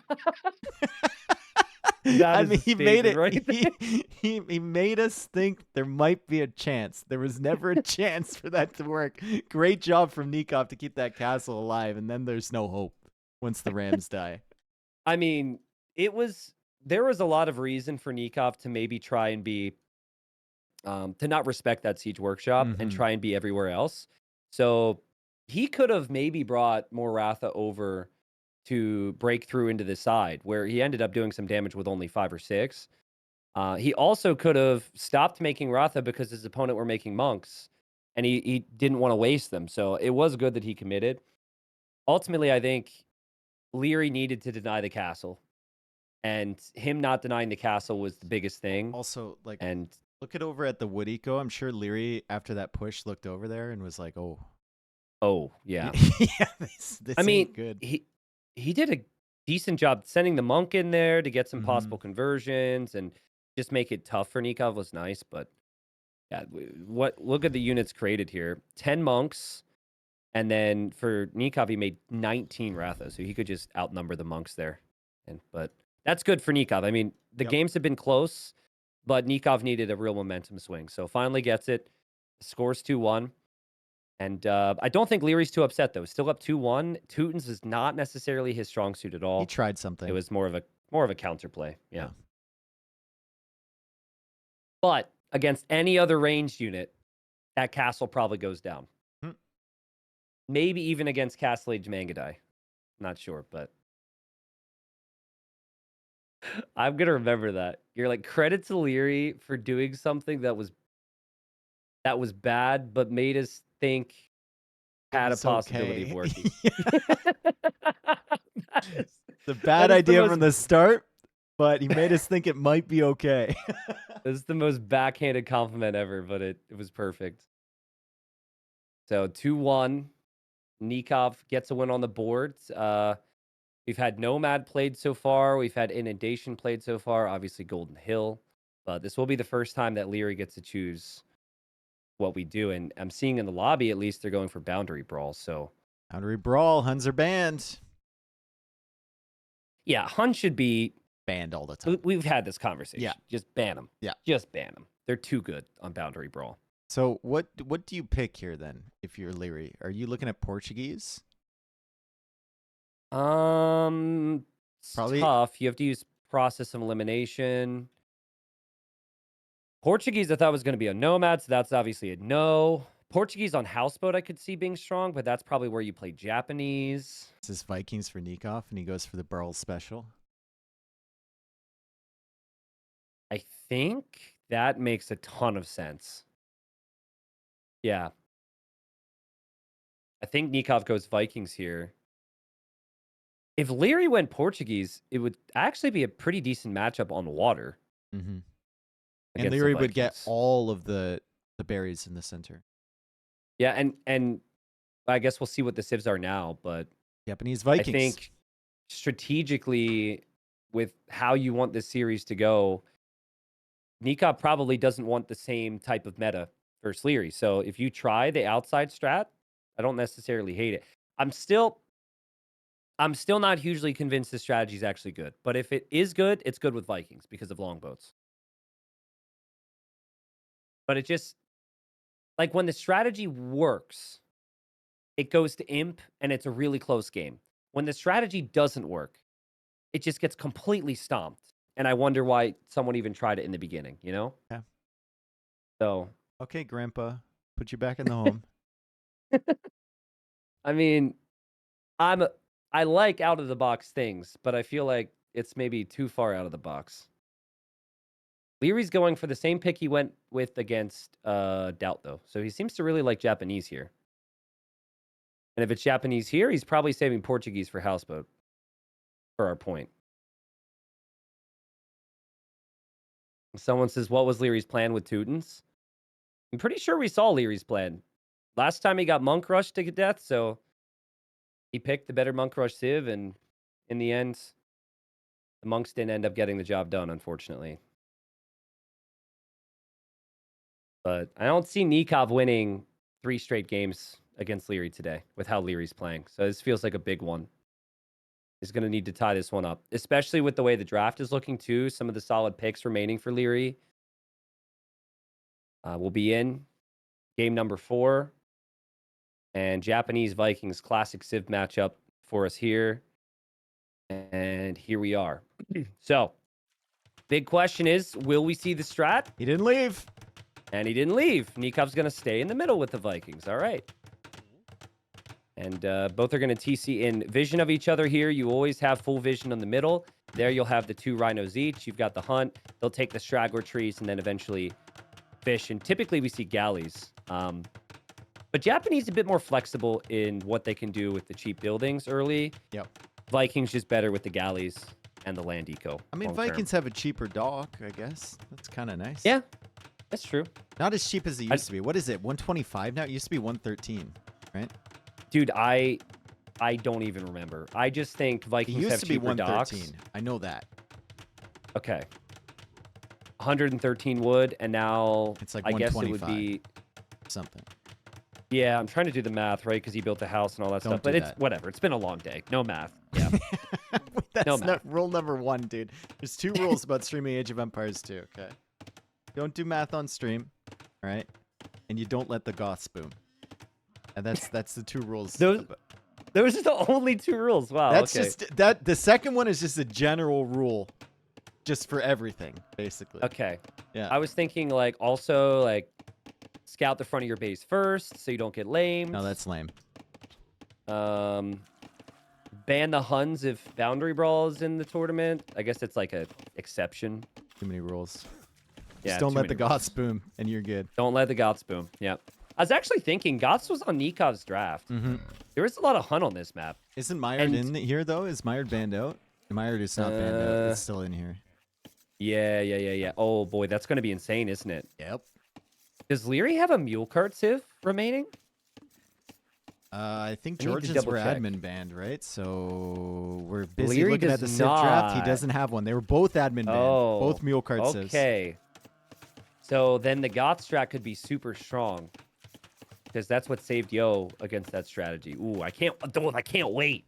I can't wait for that now. But still, point remains, I think Lierey's too good to lose 3 straight. Nikov's obviously played amazing. He won 3 straight against Hera. So you'd expect that he could potentially do the same here against Liereyy. But you got to take this win. It'd be a big one for the draft board as well. Fishing ship out faster because of the cheaper dock. Yeah, there you go. Nicov, love it, dude. Huge. And he gets a little bit of extra food first. And he has the potential to find these water buffalo too. So let's see whether he wants to scout. He's not going to scout with that. He's going to just find 2 of them and then go back. I think once you click up, just doing a little circle with 1 fishing ship is great. Oh, that's too late though. Buffalo. You got it, dude. You got to do that before that 2nd fishing ship. Like that, I guess like what Mihai did. Yeah. I guess it does depend on how well the rest of your eco is flowing. I would be concerned that if you really needed that fishing ship working, that your galleys would be late, but there's a lot of other food sources right now. I mean, this map has been super cool, man. And I remember it was so one-sided at the beginning of the tournament. There was a series in the first round. There was only one that had an epic boundary brawl game, which went to Imp, and it was back and forth. Oh, Jibbatong versus Gemjack was insane on this map. I don't think I saw that one. I saw their inundation game, though, which was the Mongols Romans one. Yeah, every game was nuts in that set. That one's still competing for me, whether it's that one or ACCM versus Burls for the best set in my mind. The tournament so far. Or also the Bad Koala versus Kingston set was insane. And then I saw the Sorakuma last game that you did was nuts too. Sorakuma Sebastian was incredible. Dude, like everyone, MBL's talking about how good Sorakuma was and how he helped him prepare for this tournament. He almost beat Viper. Sorakuma almost beat Sebastian, who's going to be in the semifinals. Like, shout out to Sorakuma, man. Really, really good. So they're going to click up. Yeah, that's going to be a tough one. After this tournament, it's really going to be hard to say. It's going to be hard to say what the biggest upset was. And it's going to be hard to say what the best series was, or even the best game. God forbid the best game. Yeah, God forbid. Yeah, best game is just up to your opinion, I suppose. More villagers coming across from Nicov now. Feudal Age is on the way. Wheelbarrow will actually help, even though he doesn't have. He's not going to have any farms. Usually, that's what we look at for Wheelbarrow. But sending the villagers across is going to be really, really nice with the extra speed from Vikings. Yeah, it is. Yeah, unfortunately, you don't benefit from that right now. By the way, I am currently a big tree guy over here with these acacia trees, and I have to say, there's a lot of shade under there. Let me take a look at your stream. You're a big tree man. I'm big. You got some big wood over there. This is one place where your head wouldn't get sunburned, being outside in the sun underneath these acacia trees. Feel called out. I'm sorry. It was just true though. I always have to wear a hat. If you're bald, wear a hat in this. If you're a new bald and you're heading into summer, wear a hat. Yeah. Yeah, my frustrating situation, which has not happened again, but my game keeps going out of sync randomly when I try and spectate. And I just immediately delete all my mods just so we can get into the game. So does this have anything to do with being bald and getting a sunburn on the top of your head? No. I thought you were going to say my annoying situation. Oh, okay. No, I mentioned the big trees. I was informing you of why I have the big trees. Okay. I thought you were about to tell me you were going bald or something. No, but I am scratching my head right now as why Nicov isn't on gold. True. That's new. He's gone for a sneaky little dock on the edge, and he's sending a villager now across the map. Also, Liereyy isn't on gold. Okay, so they're just not fighting. Nicov is going to go for 2 galleys to snipe the fish, potentially. He can mix in a third one if he really wants to, but he doesn't have loom, and he only has 48 gold. So make sure you get at least 2 more, brother. That would be 2 so more bad. Gold, please. That would be so bad. It kind of reminds me of when Viper needed a TC, and he was at 99 stone. Yes, that was brutal. Wow, so they both... I don't know, like maybe they're expecting the other to go heavy on water and they're preparing to give it up somehow. It still is a good start for Nicov, but then again, he's up against the Japanese. So even with galleys, it's going to take a while to kill these fishing ships. Yeah. Underrated bonus for Japanese. +2 line of sight on their galleys if Liereyy wants to go for those. That's one that like nobody ever thinks of. I was going to say, is it bad that I think you're trolling me right now? No, that's been around forever, dude. Oh, well, it's obviously a very helpful bonus if I... It's super sick once you actually start to pay attention to it. You can see everything, dude. Is it a team bonus or is it just a Japanese bonus? It's just a Japanese bonus. Oh, okay. Well, that's like cool. I said, like normally when we say something's underrated, everyone's like, "Yeah, I already knew about that." And that one's actually, you know, it's a sneaky little one. That's... Is it a team bonus? I don't know. Might be a team bonus. It might be. Well, it's not something I was aware of. Yeah. Cool. A stable for Liereyy on the outside. And we've got an archer range for Nicov in the north, very close to where Liereyy is right now. And Liereyy does not have loom, Dave. Same thing. If he queues up another ship right now, he might not have the gold to immediately research loom. This is risky. There's gonna be archers in his wood eco. Like that's Dude, tragic if he doesn't get loom. Oh god. If Nicov moves right now, he kills 4 or 5 vills. Well, maybe not because loom is queued up. Loom is queued up for Liereyy. Loom is queued up. Scouts are coming out now from him. And Nicov doesn't get there on time. Still could be dead vills here. Look at Liereyy scout the side of his base with his buffalo. Almost like he's expecting something here. Just crazy game sense. Because I think he knows. He's like, this is not 8 to 10 galleys. This is only 2. This doesn't make sense. He must be doing something else.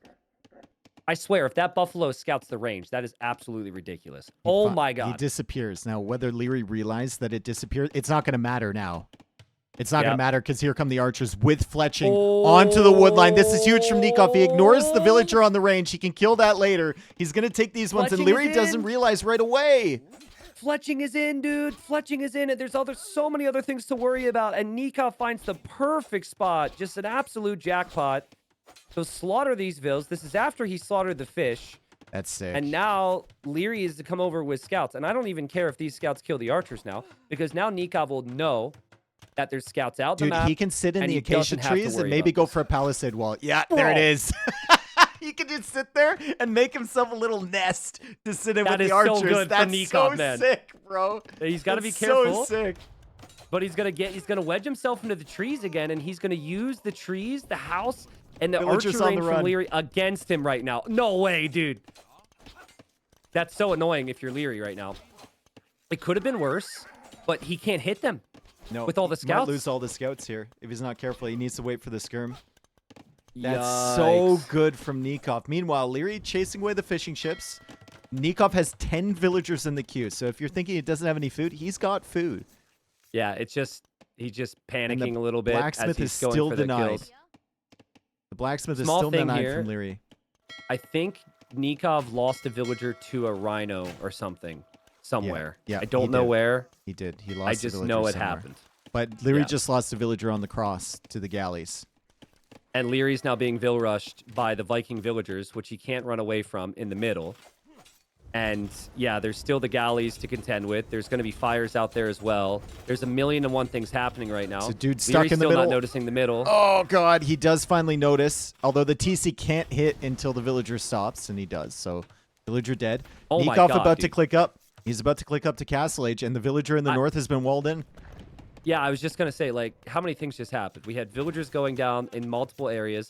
Nicov quick walled in his vill. The scouts still can't get the kill. Trying to snipe another one. Wheelbarrow doesn't let her catch up before the scouts Nicov arrive. doesn't have loom yet. Oh god. So at least he gets it now. We've seen players click up to Castle Age forgetting that and throw a game. So Castle Age will But give wow. Nicov longboat potential, but Liereyy somehow, some way, actually has a very competitive setup. The scout broke through on the villager in the north, and Nicov got the wall down again, and now the scout's about to break through.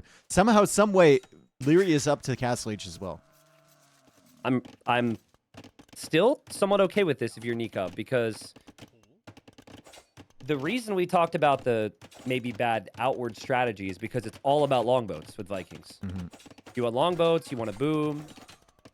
He does lose a villager, but he has a spearman to protect the rest. He'll drop a stable maybe for a couple nights. It's super awkward, but yeah, with 2 docks still being up, not being contested, I'd expect him to win water here. But land is such an awkward thing when you're playing Vikings these days, especially against the Japanese. Japanese have the cav archers. They've got better knights. Liereyy only has 1 skirmisher defending his wood line. Oh no, he's got 3 more in the range. Okay, cool. Oh, yeah. Wow. So Nikov's going to think he's in a good spot. And now he sees the rest of the skirms. And now he's going to move along here. Yeah, he'll Still look could for do some some more damage, damage. though. Yeah. Also, Liereyy might have some issues transporting the villagers across if Nicov goes for more longboats, and he's going to have the res set up to do it. The question for Nicov is, like, do you add that second TC, or do you go into military pressure right away? Because the res is just kind of sitting there. One night, you queue longboats, and you see what you have remaining. I really think you want the TC. But yeah, I think the archers you don't even upgrade at this point is 1 night, 2 longboats, and then you adapt from there. Nice. And a cav archer from the range. I actually like the cav archer a lot. It gives you vision on what's going on. It's a high value unit. And you don't have to invest in the techs. Just 1 cav archer. That's it. Just 1. I really love how when Nicov beat Hera, it was because he just kept coming. It was kind of like ACCM versus Viper. And that has actually been the downside for many times for Nicov, because he makes it too crazy. Yep. And then you're just like, oh no, he doesn't have the eco. Nicov has been able to sort out going for crazy pressure, always being active with 5-6 different units, and still got that upset. So Town Watch comes in for it's- Liereyy. He knows the archers are there. it's just annoying from Nicov. Like, Liereyy always has something else to deal with. And Liereyy does react beautifully to that. Wow, that was beautiful. And these archers are probably going to get trapped. We got Liereyy placing some palisades. And he's going to kill the archers. Cav archer, big value, already killed a Vil. Big Knight value, on the and way. here comes the knight. Yeah, a double knight Knight. on the way. Liereyy went for a siege workshop in the middle, which might be a problem for Nicov later. But right now, his major problem is this area as the knights come in, and he basically sacrifices 2 villagers just to keep them away. Yeah, Nikov's longboats can take out the siege workshop. Oh man, Lierey's falling apart here, Dave. Oh, losing Lierey's Vils in the falling center apart. too, yeah. He doesn't have a way to get to the outside anymore. He doesn't have an easy way to protect the outside because the knights are here. Like, this is just completely overwhelming. Meanwhile, there are Cav Archers taking Nicov off of gold. Man, Nikov's TC could have been on the gold, but I think he wanted the hunt instead. And so now he's completely off of gold, but the Knights are still killing the skirms. Both players under tons of pressure, and this has got to be advantage Nicov with 40 eco versus 27. And he's got the water too, which is huge, right? Huge benefit. He's killed so many villagers from Liereyy. Liereyy only has the 2 Cav Archers and the Scout, providing a little pressure. That's 1 Scorpion away from being dead. Yep. And now it's 2 town centers for Nicov with wheelbarrow and handcart as well. Yep, super smooth. Look at Liereyy try and come over here to save these lumberjacks. The longboats are there. Meanwhile, the Scorpion's killing his Cav Archers. Nicov with a 3rd TC. This is going to be 2-2, dude. He's doing it again. He's just stepped it up. Crazy. So the Vikings are good as long as you don't go to the outside, is what you're saying? I mean, yeah, maybe. I mean, pretty sick. Yeah. I think going to the outside definitely gives your opponent a lead. Mm-hmm. And I just really don't think... I think you're hoping for your opponent to make mistakes. And if your opponent does not make mistakes, you're in trouble. So Liereyy looking for damage with the Cav Archers now in the middle. That's not a great place to be because the longboats are going to be able to attack you if you leave that area. Also, kind of exposing yourself there. And you need more damage than just those vills in the middle. You need a lot of damage if you're Liereyy. The Knights are into the wood line. Oh, the Knights are back. I mean, over. Liereyy, he never sorted that one out, and he knows he needs a counterattack. 24 Score vills. is a little deceiving right now. I think Liereyy doesn't know he's down 30 vills, which is why maybe he thinks he's at 36 pop. His opponent's maybe at 45, but Viking Eco and these town centers, Nikov's absolutely going to take this one. What a great job. And look at him nerd out with the Knights again. Just runs away. Just really making things difficult. Tracking the CA at home. Just perfect play from Nicov. Liereyy just needs a break here to realize that he's absolutely completely out of this game. Like just a moment to chill, you know, and just consider like, what's my next step? Oh, I don't have a next step. I don't have anything. I mean, Nicov does have 9 vills idle in his starting TC that he's completely forgotten about. Mm-hmm. So it's not perfect for Nicov by any means, but I think the longboats taking out the TC from Liereyy is kind of when Liereyy realizes that he's got nothing. Because he can't do what Nicov is doing now and send vills to the outside. I mean, he's got 2 vills forward, so he might be thinking about a siege workshop, but he has 4 on wood. 4 on wood. Yeah. He might get the siege workshop, but he's not going to get a mangonel. No. Cav Archer's coming Scorpion. That's really unfortunate for Nicov, actually, that the Cav Archers got in close. So he'll need to pull something over here to deal with that. This gives Liereyy some hope. Still doesn't see Nicov on gold, even though he is on gold. Another random Cav Archer or 2 from Nicov because he can't help himself. Yep. And I love it. And that Cav Archer, if it gets in here, I mean, there's nothing to counter that from Liereyy. Nikov's running into the problem where he's killed so much that there's like, you can't find anything else to get. Yeah, again, it feels like as long as the forward siege work push from Liereyy, which is going to be really awkward, the wood line is going to make the pathing difficult. As long as that doesn't accomplish much here, I think we head to that game 5 with this being 2-2. Nicov will lose his TC in the middle, though, so that's not completely ideal. Cav Archer's on the gold now, and Bodkin arrow from Nicov, so again, Liereyy needs to deal with that. I'm sure he will, but not before he takes losses. And Lierey's still trying his best, down 40 vills, but again, he doesn't know that. I think he's thinking he's maybe down 15. Yep. Another villager dead. Back to 24. Yep. And ballistics on the way for the longboats too. Bodkin and ballistics. So this army can only run around for so much longer. The knight comes in, the Cav Archers are in, and double Scorpion, longbow, double TC. Liereyy can't do anything. GG. 2-2. Wow. Quarterfinals have just been absolutely insane. This whole tournament's been absolutely insane. And what a recovery from Nicov, because the first game was close. Maybe he will feel like he should have won that one. That can live in your head. Then game number 2, he gets out-boomed, out-map controlled. And it's all forgotten now. Civ draft is super close. Maps are going to be epic. I'm still waiting for Mired coming up because that one's going to be insane in the Dark Age. But in this game, it all started with the sneaky range from Nicov. He found the wood line. He took initiative there. And Liereyy he never had any water control here. It's a bit weird that he didn't try and make more on water. But I think his plan was scouts. And then his scouts just had to defend. They could never get to Nikov's base in time. Yep. So Vikings get the win. 5,000 more res collected for Nicov. And man, dude, it's probably a little early, but this is even making the question all the more difficult of who's favored to win this whole freaking tournament right now. Yep. People were asking me before this series, and I was like, well, technically we should probably wait to see what happens this quarter. But with all the quarters being so close, with all the, with the top 3 being out, of course, it's just crazy. Houseboat is next. Houseboat is next. Of course. Lierey's got Chinese, and Nicov has the Byzantines available. That's what it's going to be. Chinese against Byzantines. Okay.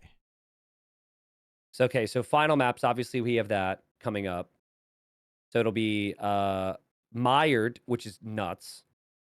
Houseboat, which could be nuts. And then Graupel is almost the perfect game 7 if you want a big boom war with late game fighting. So this is great. Well, I mean, you're using the Byzantines here. So where do you go on Graupel? What civ do you use? Are you going Magyars again? Barl's tried that, but he was up against Saracens, and Liereyy has Saracens. That didn't work out. MBL ideas? I mean, maybe. Yeah. I trust Nicov at the wheel a little bit more with Khmer than MBL on Graupel. Yeah. I don't think you can go Khmer if it's Saracens, but we might be getting ahead of ourselves. Yeah, this will be a good matchup here. Nikov's got the easier civ to play, I think. And then Lierey's got the civilization, which can make the most of their bonuses because their economy is so good. And 30 seconds, 2-2. Sick. I hope the semis continue the way the quarters have been. Very disappointing if we had 2 sweeps in the semis or something, because every series has been close here. Series. I think the sets themselves are making me feel like the semis and the finals will be really tightly contested. Because we haven't had, if you don't have someone in the round of 8 completely steamrolling in any series, typically that's a good sign. Because we've all seen that, like the 4-0s, the 4-1s on one side of the bracket, and then ultimately it's a sweep in the finals. So, but yeah, everyone should be knocking on wood after that statement. Here we are, game 5.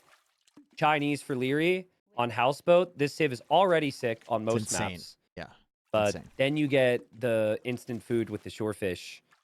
And he did get loom, interestingly enough. But maybe I'm the one that's wrong with the timing here. No, I think you get loom always. You always get loom. Because the villagers need time to collect, man. You're right. Why not get it, right? You're right, yep. And then it's just less idle time after loom. Yeah. So yeah, loom makes sense. 9 seconds of TC idle time. On Arabia, that would be more around 20 or 25. So that's good. More vills already. Cheap techs, great tech tree for Chinese. But Byzantines, dude, they've got the super strong fire ships. And it's just so easy to play with them because you get so much vision around the map. Your units are so cheap. So I really like the pick here from Nicov. I think, honestly, I think Liereyy shouldn't try and forward dock. What he should do is try and go up quickly and then get an archer range or something up. And stop the villagers from going forward from Nicov. I just think as long as you keep your pawn safe, then you can play into your type of game plan. Which is like good Chinese eco, get up to feudal age faster, get up to castle age faster, and then have crossbows roaming around. And then you can start expanding your eco behind that. I think it has to be a land approach for Liereyy. Anything on the water, Nicov is going to have the instant advantage with Byzantines. So here's something. The generations have kind of spawned them directly in the middle. And we've seen a lot of generations where the players have a corner, which makes it much easier to wall up. Yeah.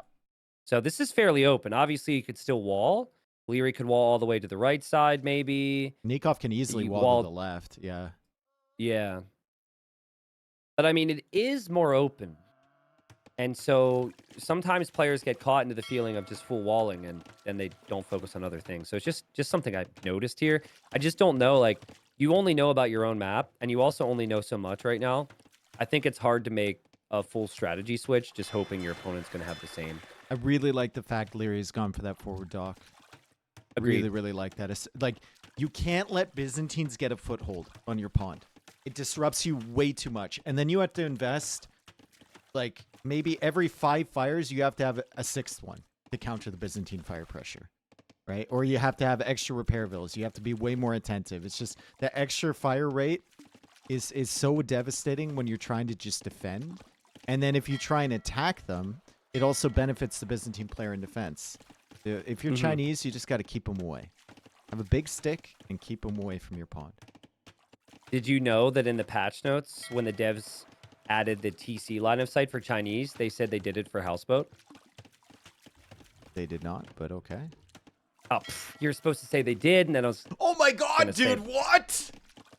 Okay, I hate you, but yeah, it's really helpful is my point, because there's really no way you can actually be surprised. So even if you did back dock, I think there's not a single area that Nicov could dock where Liereyy wouldn't notice it. Unbelievable. That's Yeah, incredible. okay. What a story. Next time you go for a setup, don't expect help from me, all right?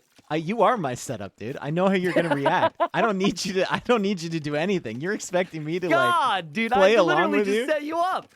I literally just set you up. I by know. telling you I wasn't gonna set you up. I've been studying you for years, dude. Yikes, that was rough. Okay. Well, here comes the water buffaloes for Nicov. We've stressed how important those buffaloes are underneath the TC. Especially right now, you could see Lierey's run out of the shorefish. And Lierey's got the eco lead. This is to be expected. Super smooth builds. But he hasn't found Nikov's water yet. Make decisions there. Oh, no, he did. Sorry. Find Nikov's water. So he knows they're pretty close. You don't think they're that close based on TC positions, but if you just look at the shorelines... Dude, that scouting is insane from Liereyy, actually. Yeah. Looks like he used the water buffalo a lot. Nicov just sent them home. I think Nicov also got a little less fortunate finding them. Yeah. But like he just missed some in the north. He's actually just missing some on the right as well by a tile. That's kind of brutal.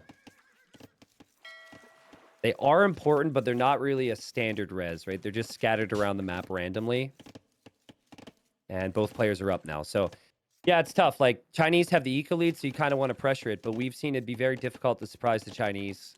And the forward docks in Feudal Age, at least, haven't killed anybody off in a while on Houseboat. So I don't know what Nikov's thinking right now, but could be unsure on if it's worth it for him to try and pressure the water in Feudal. I remember first WWC, like the first couple games we watched on it, it was just people booming, you know, up on land and whatnot. And then was it Stark that went for the forward docks first? And we were like, oh my god, forward docks, he's doing it. Now it shifted back to every game, someone doing it. And now it's kind of shifted back to the point where sometimes you just don't get away with it. Even if you get the docks up, they're ready for you. Something I love is early tournament nervous energy houseboat games. Yes. Because like when you have seeds 60 to like 100, someone really lost good 6 players. vills to a 2 HP scout in the first round. I can't remember who it was, but he lost 6 vills to a 2 HP scout. Oh yeah. As an Argentinian guy, like Rodrix or something, I forget. Yeah, Rodrix. Yeah. Rodrix, that was crazy. Yeah. I mean, some good players have had some problems on this map too. ACCM, he lost a transport ship with 5 villagers inside at one point. I messaged him after that, dude.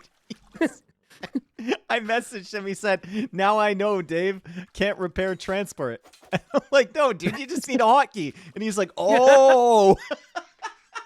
Yeah, so you right-click the transport to repair it, and instead they just hopped inside of a weak transport right before it went down. He's the best, man. I love ACCM. He's so good. Because as soon as I sent him that clip, and I'm like, dude, what happened here? He said, I don't want to talk about it. And then immediately started talking about it. Classic. So 9 fishing ships for Liereyy, but it's always a bit deceiving because you've got 500 food left, so I think it's worth it for now, but you do need to prep for the fish traps later. It's a lot of fish for Liereyy. 9 fishing ships. And Nicov like puts that res into going to a barracks. Goes for a spearman. Gets himself some good scouting with the spear and with his scout in the back as Liereyy tries to trap him in. Nicov not going to be trapped there. Yeah, Nikov's going to keep passing. Important that he does. And he sees the barracks now. So he knows there's... That's critical for the barracks timing. He knows there's no archer range or scouts or anything like that coming his way. Dude, like, look how open this is. Like, Nicov realizes that Liereyy doesn't have any walls. I would love an archer range. It's the range from Liereyy. Yeah, and Liereyy feels natural as well. Where is he building it? On the front. Okay. Yep. Nicov didn't see the gold, but he might be able to assume that the gold's there because he's seen kind of everything else. Scout's stronger for Liereyy. Nicov tried to bait him to stick around. Oh, and a big snipe there. Liereyy doesn't really fall for that one that often. He got doinked. He got a little greedy there. In my experience recently, I feel like some spearmen know how to thrust further than others. True. Much love from the frozen. I don't know if that's true, but it just feels like sometimes my micros is we just gotta examine the angles, maybe. Maybe it's like in a certain direction. Yeah, I don't know. I don't know if anyone else has had the same experiences either, but someone do like a thrust check. Yeah, please do. Yeah. Please do. Get back to us on that. So villagers coming forward from both. Yeah, exactly. They're both coming forward at the same time. We got a skirmisher here from Nicov. We've got an archer here from Liereyy, and it's just amazing. The game sense on both of these guys, right? Yep. Takes care of the scout. Nikov's like, I can come forward. Nikov's scout runs away. Lierey's like, I can come forward. Yeah, I mean, this is just what this has turned into, right? Back to what we said. People now don't feel like you can kill anyone in Feudal Age. Castle Age is a completely different situation. You need to respect this big time if you're Liereyy. Oh, yeah. You can't let these villagers You cannot let the Byzantines get a dog not with down. 9 fishing ships behind. No. Nope. Yeah, Byzantine fires will wreck your day. One fire ship could kill most of your fishing ships. They're up around the same time. Both players have stopped moving forward. And there's very few ranged units, so a stable would make sense from both. There is a stable from Liereyy. Naturally, there is a stable from Nicov. Nicov is walled on the right side. So he's got that kind of And he's scouted the area on the left, too. So he knows like where he needs the wall. Yeah. And Archer actually gets saved in the transport ship from so Liereyy, which is kind of funny. 1 HP, right? Probably won't even get the upgrades on that. He'll just like loop him around to the backside. It's a Cav Archer, of course. It's 2024. Liereyy, you got to produce the ship here, bro. If these vills are coming, just produce the ship. He's going to try and block it with the transport ship, I think. And the fish. These docks will go up though. Like Nicov will get the docks up. If you don't make a ship, he's going to find an angle. He has 4 villagers, he's going to find an angle to make a dock. Liereyy, this is just not consistent. Fire is finally on the way. I don't know. This is good delay tactics from Liereyy. He is making ships, and there we go. Nicov finally finds space for the foundation. And he can place the second one here, too, although he needs to deal with that knight first. Also, don't mess around with that transport for too long if you're Liereyy, because losing that would be painful. This is exactly what Nicov wanted. You're never going to compete with the Chinese eco, but when their eco is on the water, this is huge. And best of luck to Liereyy right now. I mean, with War Galley on the way, we are going to have 1, 2, 3, 4 Byzantine fires coming out of those docks soon. Liereyy already has fish traps set up, so he's already invested 400 wood into fish traps. He has that second TC going up on the left side. And if Nicov goes for a siege workshop to accompany this, that TC could be in trouble as well. This could be really bad for Liereyy. Lierey's up against camels that have no upgrades, but he is also lacking a lot of upgrades. So Cav Archer and Knight, it's struggling so much. And Nicov has killed most of the CA. Yeah, they're hard fixed on those CA. They're ignoring the Knights. Yeah, I don't know if he should do that because the skirms would actually be valuable, but he'll bring 2 camels over. What a start from Nicov, Dave. But he doesn't have a lot of production out of the docks just yet. We should say that. It's fine. If he's interested in just like sniping the fish, Liereyy has to overproduce a lot just to even deal with 2 fires. Because those could sneak out and start killing fish. And the skirmishers are even killing fish right now. I mean, the gold for Lierey's also here. There's villagers right by this area, but There's eco to focus on at home. They still have to transport villagers back and forth. You can see from look at Nikov's base. He's struggling to keep up with that. Nikov's sending more vills forward. Those 4 vills went back, and now they're coming forward again. Probably to repair the dock. They could also go for a siege workshop. Town patrol lets him know that that town center is there from Liereyy. Yeah, there's a lot happening right now. Cav archers made it through a hole in the wall. Nicov kills that. Nicov popped out with a demo. It was a good demo. It connected with a couple ships. He backs up in between his docks, but now there's a demo coming from Liereyy. The vills have to back out. That's really good work from Nicov not to get surprised here. Fantastic work. But also really good from Liereyy as well. Because he's saving the demo right now. I don't know if it's intentional. And the knights are coming over. The knight is here, and the cav archers are here. Nice job from Liereyy, clearing up everything. And he's going to kill these vills, too. Great recovery from Liereyy after letting those docks go up. I mean, it is true, but he did get completely wrecked by a demo at the same time. I think it's worth it. His fish traps are still safe. And as another demo pops out from Nicov, that's another big one. Another one's coming. He's not going to give up on water just yet. Another one's coming from Nicov. Could have been better. Yeah. With 2 fires, I think he can handle this again. Eco from Liereyy, as long as the fish traps don't die, the eco from Liereyy is going to be way better. It still is. Like it's upgrades, fantastic. Yeah. The upgrades as well, right? There's also been a farm transition, right? He has a couple farms around the TC and the mill. It's not just the fish. There's still an issue, though. Like, we've seen so many games for Byzantines where they don't have the same eco, and if they just hang in, because their units are so cheap, they can dominate. So all the pressure is on Liereyy. It's not on Nicov. That's a good thing for Nicov. That dock is still up. Camel's back away for Nicov. You look back at his base. He's starting to add some farms now. I think Nicov should take a look ferry the vills across at the fish with some of these fires. Instead of just contesting against these fire ships. I think he should have like moved that away and taken a look. For the transport ship, maybe. Heard you. He just heard you. Okay, good. Because you will kill a fishing ship almost guaranteed if you don't get blocked. Yeah. Yeah. So there you go. 1 fishing ship down. 2 fishing ships down. And the transport, too. I mean, that's annoying for Liereyy if he loses that. I think that's what this dock will now do. So Liereyy needs to always have a fire on the dock so the dock can't do that for much longer. And Nicov hasn't seen the fish traps yet, has he?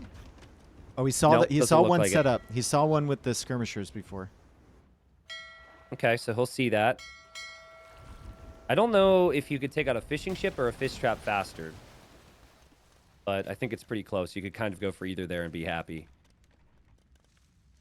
So camels for map control from Nicov. And look at Liereyy. Distracted again.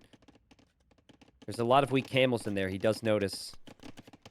Nicov needs armor. Nicov and then Liereyy needs Bodkin arrow. And Nicov he said, I'm done. I'm done, dude. I kept looking back, and Nicov has definitely struggled to ferry the villagers across more than Liereyy has this game. The idle eco time is double for him. And he has less workers, so now it's just 2 TCs. And Lierey's doing the right thing. You have to use that starting TC to research Lierey's wheelbarrow. Fish. Lierey's fish. They're coming back towards the TC. There's no protection there, brother. You can't garrison in that. I like Kill the fish traps if you're Nicov. They're more valuable than the fishing ships. Nicov, this is what we were talking about. Takes the fishing out of the equation. How is Liereyy able to defend from that and still micro his cav archers almost perfectly, though? Really impressive. Really, really insane. Wheelbarrow and then handcart right away as well from Liereyy, from that middle TC. So he's using it for technologies. And the farming eco, like you said, is kind of insane. He's got horse collar. He's getting handcart. The resources are going to be flying in. The main concern for Liereyy, like you said, is the tech tree. Tech tree for Byzantines in the late game is brutal. But Nicov is kind of falling behind in macro. Like, he's still got those villagers from the center TC just chilling in the middle. They've been there forever. It's a struggle. Not a single fish trap, right? And, oh, dude, Lierey's going to use the map control to try and take this. But Nicov already deleted the TC. There's nothing there. Yeah.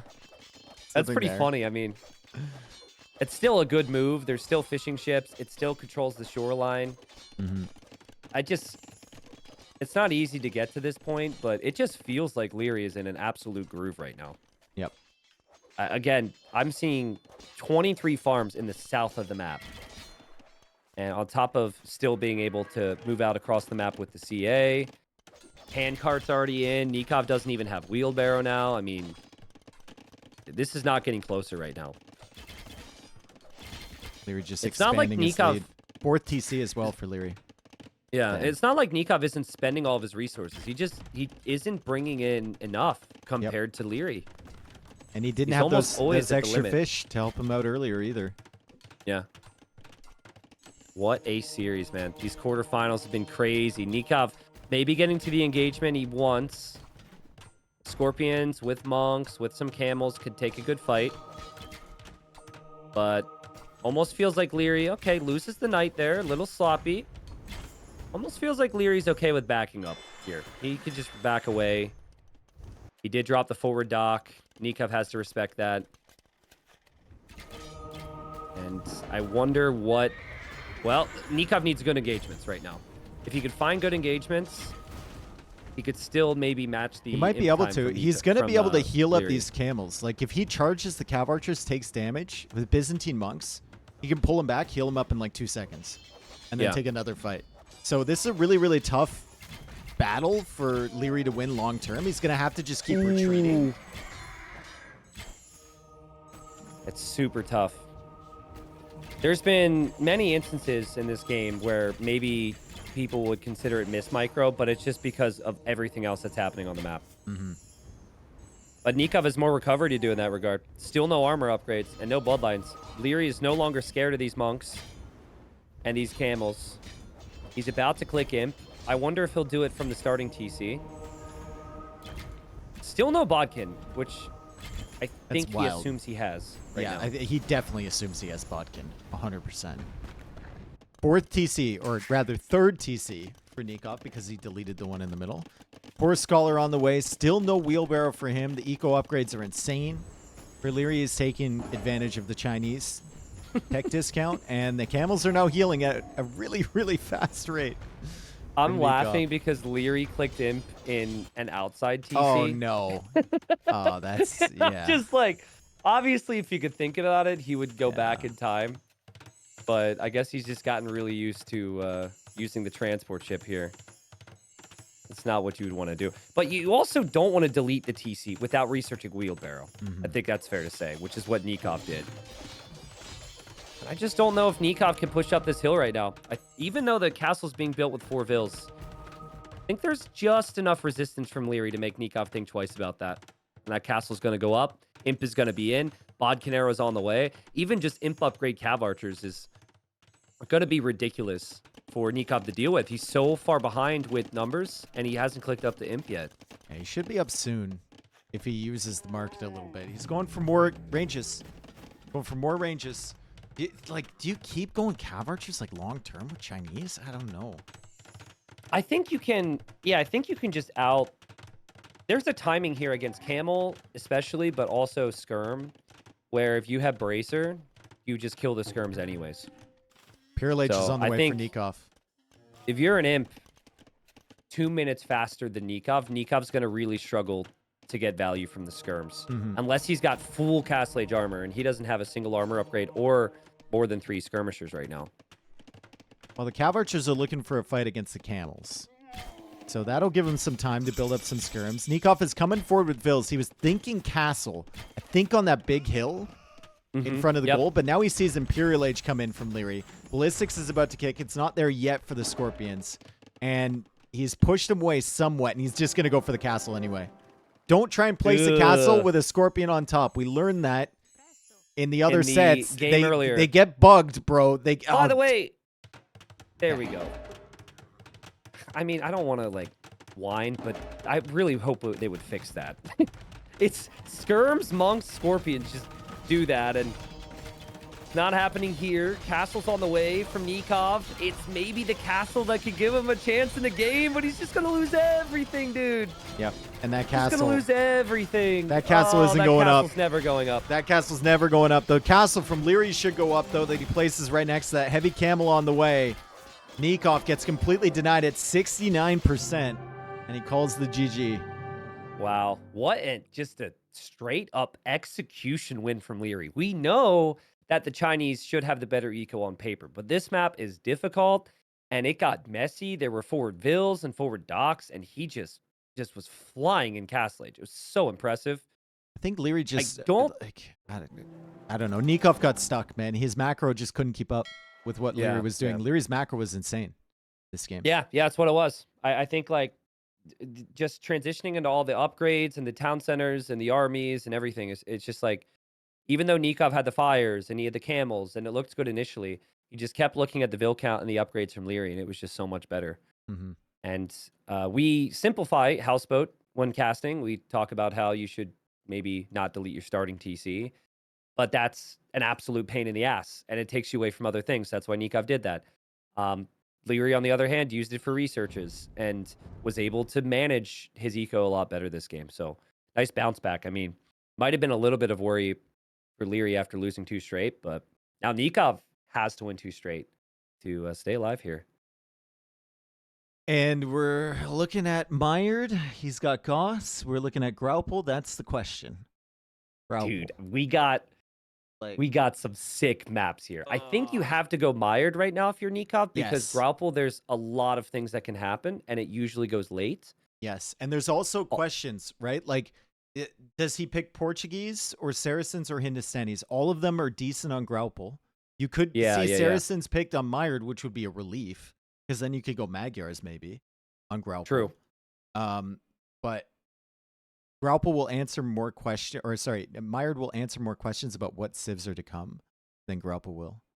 Spot on. Yeah, I think if it was very obvious what was happening on Graupel, you could maybe consider going Graupel now, but you almost want to help yourself make decisions. I still wonder, though, like, is Nicov going to regret losing with Byzantines on Houseboat? Because Magyars and Khmer, I think they struggle against Hindustanis and Saracens on Graupel.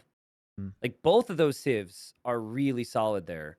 The only thing I could think of is maybe the Khmer with, like, ballista elephants, but that's really getting crazy. So, yeah, I think it's Goths on Mired from Nicov. And honestly, Liereyy needs to bring in these boars fast, because if what Sebastian did against Yo happens here with Nicov, there's no mule cart anymore to recover and take the hunt in the middle. So you saw that clip from the earlier rounds with Stone Please, right? With Classic Pro? Yes. Classic Pro and Stone Please? Yes, I did. Wait, everything goes wrong in 30 seconds, the clip. And basically Classic Pro did the same thing. Comes forward with the Goth villagers, snipes all the boars. Stone Please is trying to lure all 3 in at the same time, loses 2 vills, and the boars all get killed. Yeah, it was, what, a 3-minute game, I think? Yeah, and then he resigns. Yeah. Yeah, he lost his boars, he lost his vills, and he was already down 2 games, so he just said, nope, I'm out of here. I can't really blame him, but that's a frustrating one. But, I mean, Mired isn't really a map you want if you want peace and quiet. So, Liereyy... Go ahead. I've been interested in people TCing right next to the water instead of on a woodline. And I think a big part of that theory is it's just closer to bring the boars in. You get the villagers out first, like Mihai did, but it's also just way closer and safer on average to bring the boars home. I like it, yeah. And then, like, what do you think decides games? Is it, I have to build an extra lumber camp, or well, you don't even I have lost to build like 2 to 3 extra boars? Lumber camp. Like you got to make one anyway. Usually, have your Dark Age building, right? So you're going to spend that 100 wood at some point. Yeah, I agree, because I think what makes or breaks games a lot of the times is how good your opening is going to Feudal. So, Nicov should TC on the edge and not on the woodline, because he wants the TC up fast. Yes. He wants instant loom, and he wants to send vills. But then it's when do you send the vills forward? Because you might want to actually bring in your own boar first, but you can't send your starting 3 vills forward and not have food income. So it's really complicated, but I think that it's going to happen very quickly here. So for the people on YouTube, right? Like, last time we saw Goths here, villagers came forward, and most of the boars on the other side just got killed out here on the swamp. Yep. What saved Yo when that happened against him, though, was he had a mule cart. There's no mule cart situation. So Liereyy cannot mill in the middle. Nicov has to come forward. Just has to. So look at let's compare now. Both boars are kind of in like a C formation for both players, right? With the TC just a little bit closer from Nicov, these boars look so much more attainable. Like you're almost putting the enemy horse within range of your TC as soon as you start luring those boars in. On the other side, Lierey's got such a long range to get there. Even if it's only 4 or 5 extra tiles, it feels so far away. So I really do like the TC on the edge. Yeah. And some TCs on the edge are actually not even as close as Lierey's. And Lierey's woodline is not great either. So let's see. I think Nicov needs to bring in 1 boar for food income. But if he's an absolute madman, he just sends everything to go lame right away. There's 2 vills. That is not to bring in food to his TC. That is definitely for a forward play. Yes, indeed. And Lierey's tracking it. He's like, oh, shit. So he brings 2 villagers out. Yeah, he did get Loom right away, which is sick. Yep. And he's bringing in 4 boars immediately. This is going to be a struggle, Tristan, to kill these boars. This TC is going to have to work overtime to really get all of these boars underneath it. He's got 4 vills and 4 boars. A boar per villager. So everybody could have one. Okay. He's doing it. Oh, man. He's not eating them either, which is an issue. So he's not actually taking the food. Great job from Liereyy. Now, that's sick. Well, I'm not sure we should say this is over yet. But yeah, he's done a good job. He's gonna get the final boar. He's now shooting with the TC. He's gonna finish it. And yeah, dude, I mean, this at least keeps him alive. We thought that he could have just died. If the boars would have died out there in the middle. So Goss will get a little bit of extra food, longer lasting hunt for Nicov. And he's brought in 2 boars under his TC. He's also taking 1 forward. That was insane. Like go into the scenario editor or something and try and do that. Yeah. Just try and do that. Liereyy almost lost the horse to the TC. I heard you gasp.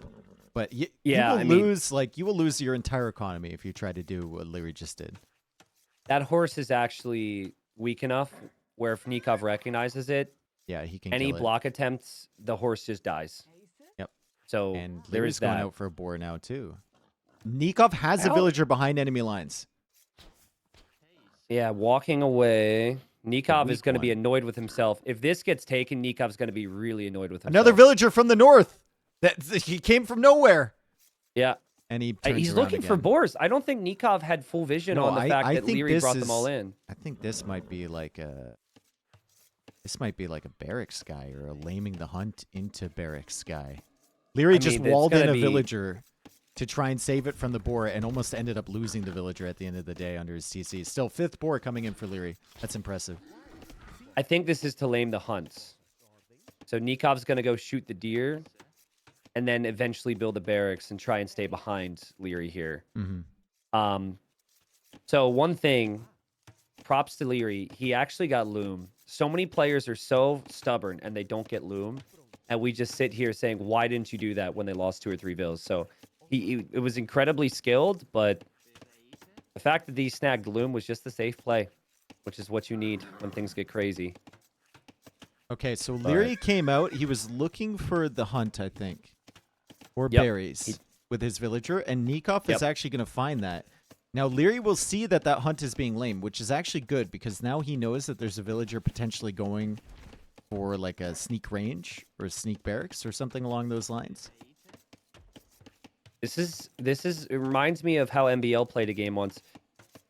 You sneak vills, you rush, you just stop the easy walls, and it can make things really messy. And that's what the Goths want. If we were to compare the Goths and Portuguese, if it's not a messy game, it's so much better for the Portuguese in this matchup. So I think Nicov will build the barracks, but he's not going to be happy that Liereyy has that horse to scout this and be aware this is coming. Did Liereyy see that barracks? He didn't see the foundation. He knows the villager is there. Didn't see the foundation. He's already scouted that area. Yeah, he might be assuming the villager just kept walking to go find more hunt. So he might think like that area is completely fine. But he has sent the full HP villagers out to the hunt, which is good. True, a lot of times there's a bunch of weak vills on this map. Liereyy doesn't have that many. There's only a couple underneath the TC, but good job from his end to do that. Did Liereyy get 6 boars? Yes. Or no, he got 5. He got 5. Because one died. and then Nicov got 4. Yep. And Nicov Nicov had a just lot now building the less hunt. rotting away, though. Like, a lot less wastage. And he also had more hunt value overall. Yeah. But there's still some food from the deer as well for Liereyy. Liereyy clicks up. Liereyy thinks he's in a good spot, and now here comes Nicov.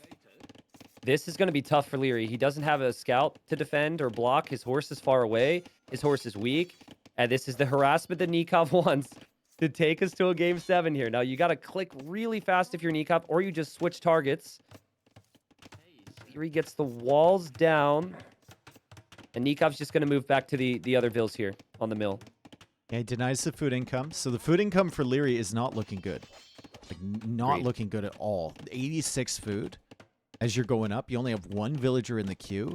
And it says you have 3 on food somewhere. They're going to be on the berries over there that he's found way to the side. That's great with the Portuguese, but berries come in a lot slower than hunt does. Yeah, I think 2 militia are very cheap with the Goths, and all you want is to stop the full walls and make things a little bit messy. A Vill kill would have been great, but Nikov's had a really nice start. Behind all this, he's going to send some Vills to gold. Wouldn't surprise me at all to see another militia and eventually archers. He is going to be out of his hunt soon, and he doesn't see berries, though. So I think if Nicov had a little bit better scouting at home, his eco would be in a better spot. Liereyy is going for the forward range. He knows that Forward range. Yeah, he knows that Nicov is completely like hard focused on that area. So he's going for forward range. I don't know how many archers he can get out here. He won't be able to get fletching. Like, he won't have the food for fletching, which will hurt. Is he actually trying to take that gold right now? He's Yes. taking that gold of all golds. He doesn't know about any other gold. He's going Add another forward militia, range. dude. Add another militia, man. I don't know. The way Lierey's facing up against these militia, it doesn't feel like Liereyy really cares. But hold on. The horse is still trying to block. Nikov's resources are insane right now. He could do so much, but you need the Vill on the front, Nicov. You can't lose that Vill. Vill's actually critical. Or maybe you just build stuff from home. Yeah, he's going to make the archer range from home. Nicov will never expect this. He will never expect the forward range. Like, yeah, but dude, the fact that Nicov is building a defensive range makes this fine. Yeah, it's fine. Once he sees the first archer, and like I said, Lierey's never getting fletching. He can't even queue up a Vill. Yeah. And he's going to see the archer. I assume Nicov noticed that. Man, I really thought Nicov would go forward range, and we would have had both players needing towers soon. And there might be some weak Vills around for Nicov, but he was Goths, right? So his Dark Age was better. And Nikov's collected a little bit more in the way of resources, but Portuguese have the cheaper gold units. Portuguese just so much better long term. All the Goth eco bonuses are just out of the picture now. Still better economy so far for Nicov. Yep, I think the next thing you think of would be, do we see a scout switch from either? I think we should from Nicov. Skirms. I think we should. He's just so open, right? Like, Lierey's getting the walls down. He can kind of protect himself, and you can see while Nikov's busy, he's trying to complete those. But Nicov is just so open. And Nicov is going to lose the archer most likely. Well played, Liereyy. See, Nicov, for a second there, he built his house on the farm, and he just kind of told himself, no, we've got a wall. We can't be building houses there. They've got to be part of the wall. Scouting the back of his base now. Probably wondering where the range units came from. And then walls are coming up from Liereyy as well. So Lierey's gone for some big walls here. Both players are making skirms. The blacksmith does feel natural, though, if you're Nicov, to try and get fletching in a range unit war, right? But I think scouting is going to be massive. And a couple scouts could be helpful to see what the opponent's doing, pick off individual archers or some skirms, and well played Nicov. Kills the archer there from Liereyy. Spearman comes out. I think he's looking for that really weak villager from before. Is the villager on a farm now? Yeah, they're all on farms. All the vills are on a farm. Liereyy does that so well. Like, almost better than any other player. He always saves the weak vills on the farms. Always. Yeah, well, there he goes. And Nicov pathing was probably a bit weird there. He probably clicked the spearman out and the only way to get out was underneath the TC. Hmm. And Nicov also lost a skirm, but killed 2 in the middle.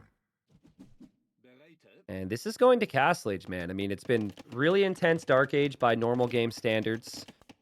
Both players are likely going to be fully walled. I wouldn't expect many more ranged units from Liereyy. I think since he's the one who's fully walled, or at least thinking he's fully walled, he'll probably just see these skirms and want to go knights.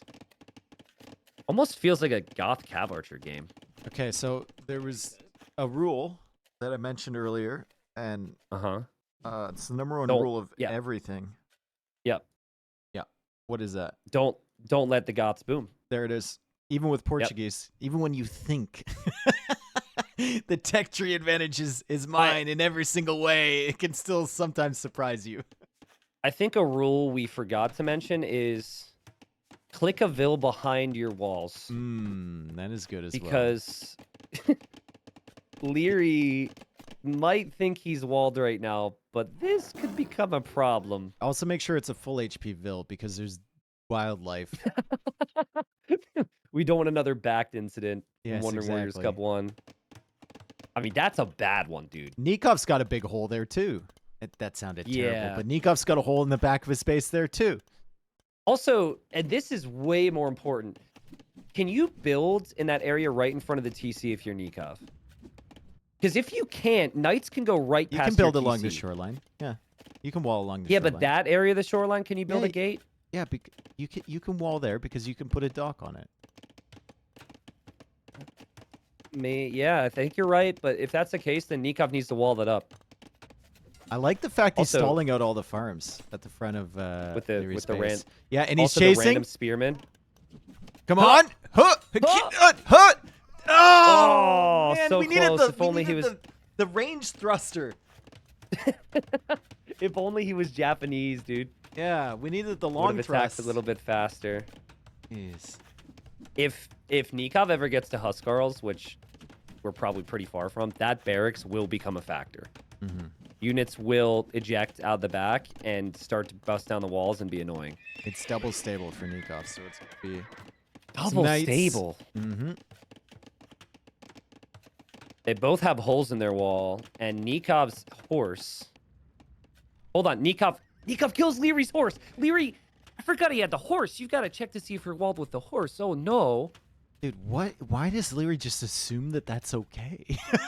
Everything's fine here. I mean, everything is absolutely fine. Nicov should not go in here with the skirms. If he sees this, wait, wait. You have to wait for the knights to show up. He's gonna bring the scout over. Lierey's gonna check now. No. He was just on this area of the screen. He's double fortifying behind here, so he's definitely gonna check, right? Well, he walled behind there, but ignored, just trusted the fact that the wood line would go all the way to the edge. Wait! Just wait! If you would have come in here with knights, it would be GG. But he probably figured that he would figure it out anyways, and he wants value. That is something that Nicov might live to regret, but he's still going to kill 2 Vils, most likely. Yeah. And the knights were so close, too. Yeah. They were It's so so close. unnatural. When you're at this level, it's so unnatural to see an opportunity for free damage and not take it. But that should have been some patience there from Nicov, I think. Damn, dude. Oh, man. Couldn't believe his eyes that there was that big of a gap. He thought it must have been walled behind or something like that. Then he found the farms. He was like, screw it. Take it. I'll try and hold the walls open. And Liereyy is able to get to Castle Age while taking only 1 villager loss. Yeah, and also, 1 counterattacking knight from Liereyy can walk directly into Nikov's eco. I still am curious. I don't know if anyone can load up a game right now for us.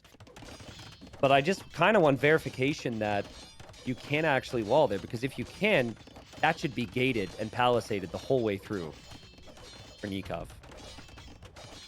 It just seems like it's such a glaring issue for him that Liereyy can counterattack him, and he's just banging on walls. But still, good position for Nicov, and he's Goths, man. And if he can get the 3 TCs, get a castle up, Goths can beat anybody. I don't care how good your gunpowder is. Goths can get the job done. I wonder who lives in that house in the middle of Lierey's base. Right next to the mill. Oh. Downwatch could go crazy with that house, dude. That's like a museum. You get to maybe go visit and see how the enemy lives. Yeah. You know? Yeah. Second TC, third TC now from Liereyy, third TC from Nicov. This game is super close. And the eco upgrades are looking great for both. Not going to stress too much about Liereyy getting heavy plow over Nicov because Nikov's got horse collar and way more farms. So his farming eco is actually flying much faster now. But I don't think these knights are going to break too much. It feels like Liereyy is just happy to repair, bring a monk around. But still, Liereyy hasn't shown that he has 5 knights yet. Also, repairing towards this the front side. Dude, I'm like, this is a problem, man. Like, this is a real annoying situation.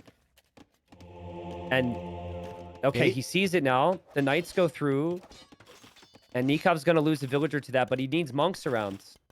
He's got 1 monk bringing in the relic. It's a long way away, though. Yeah, he does have TCs around. And Lierey's just going to be like, oh, this is sick. I get a little bit of control. Kills a Vil. Nikov's got a weak Vil from earlier. Kills another Vil. Will this be a moment that Nicov lives to regret here? But another moment. Does he get the monk? He doesn't get the monk. Damn, That's those nice knights have patience, caused though. so That's many really well played. problems, bro. Those knights have caused so many problems. Okay, someone says you can build on the shoreline, just check. Okay, well, then if you can, I think Nicov will do it now. He will check, he will fix that, and he will solve this problem. But you're right, the idle time is skyrocketed for Nicov. There's a lot of pressure right now. It's a do-or-die situation. And now Lierey's just chilling. And Liereyy used all that time to get his eco up. Looking pretty good. And it's 55 Vils versus 59. Nicov does have the 1 relic. Still feels like this is going to go late, dude. Mm-hmm. It's going to go late. What's the golden rule?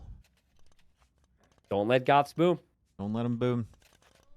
Also, what I should have said when you asked me is I should have said I don't remember because of what happened earlier, but I'm just too nice a guy for that, I guess. Yep.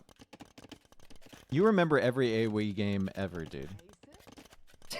I've always said it. Like, there's nothing else up there. It's just Age of Empires games. Can I say I have a little bit left up there? Okay. Just like 3% of other I'll give you stuff. 3. I'll give you 4, dude. I mean, I don't even know if 4 is accurate. Garrison happens. You need to wall this, Nicov. You need to wall this, bro. I bro. want to scream. Why is this happening, Nicov? Come on, bro. Wall it off. I guess he just doesn't think he can. Or maybe it's that very tile he can't. He's played so good. Like, that's the most frustrating things as casters, is when someone who's so damn good has a very simple thing make them fall apart, man. And you could see the Vils just underneath the TC idle, all around idle. Yep. You could definitely see him start to slip here a little bit. Again, and Lierey's just getting into his groove. For Liereyy are perfect. Again. Like, yeah, and fantastic farming. Look at the farming from Liereyy. Jeez. And the matchup's super good for Portuguese. I know Goths can beat anyone, but yeah, it's still. But just the difference, like the knights from Nicov knocked on doors, did no damage, and didn't force any idle time. And then for Liereyy, he's gonna lose a monk here. I like the additional scouts from Nicov. And for Liereyy, he's actually done some good damage here, and he clicks up to Imp. He does actually see the scouts there. Doesn't have a single relic yet. And what is Nikov's plan? I would love to see a somewhat defensive castle with the Goths. I think forward castling is a little questionable because you probably want to use your unique techs at some point, even against Portuguese. Where's that final relic? Must be on the way home, right? Yeah, Nicov just got 3. I don't think Lierey's out in the map with monks, so I have no clue. Oh, is a slight chance? Oh, it's between Lierey's walls in the north. Oh. Just stuck there between the house and the Do palisade. you think he ever Liereyy sees might never that? notice. Yeah, that's a tough one. Tough one to find. Imperial Age on the way from Nicov. Now, Nicov could go for docks here. Both he could go for Dromans right away. Yeah, both could go for docks as well. But if Nicov sees this army of monks, he could think like, okay, that army might be coming across. Maybe I could sneak in some demos. Maybe I could go for some war galleys or something like that, just to open up and buy myself some time, give myself some map control. It's the castle forward from him.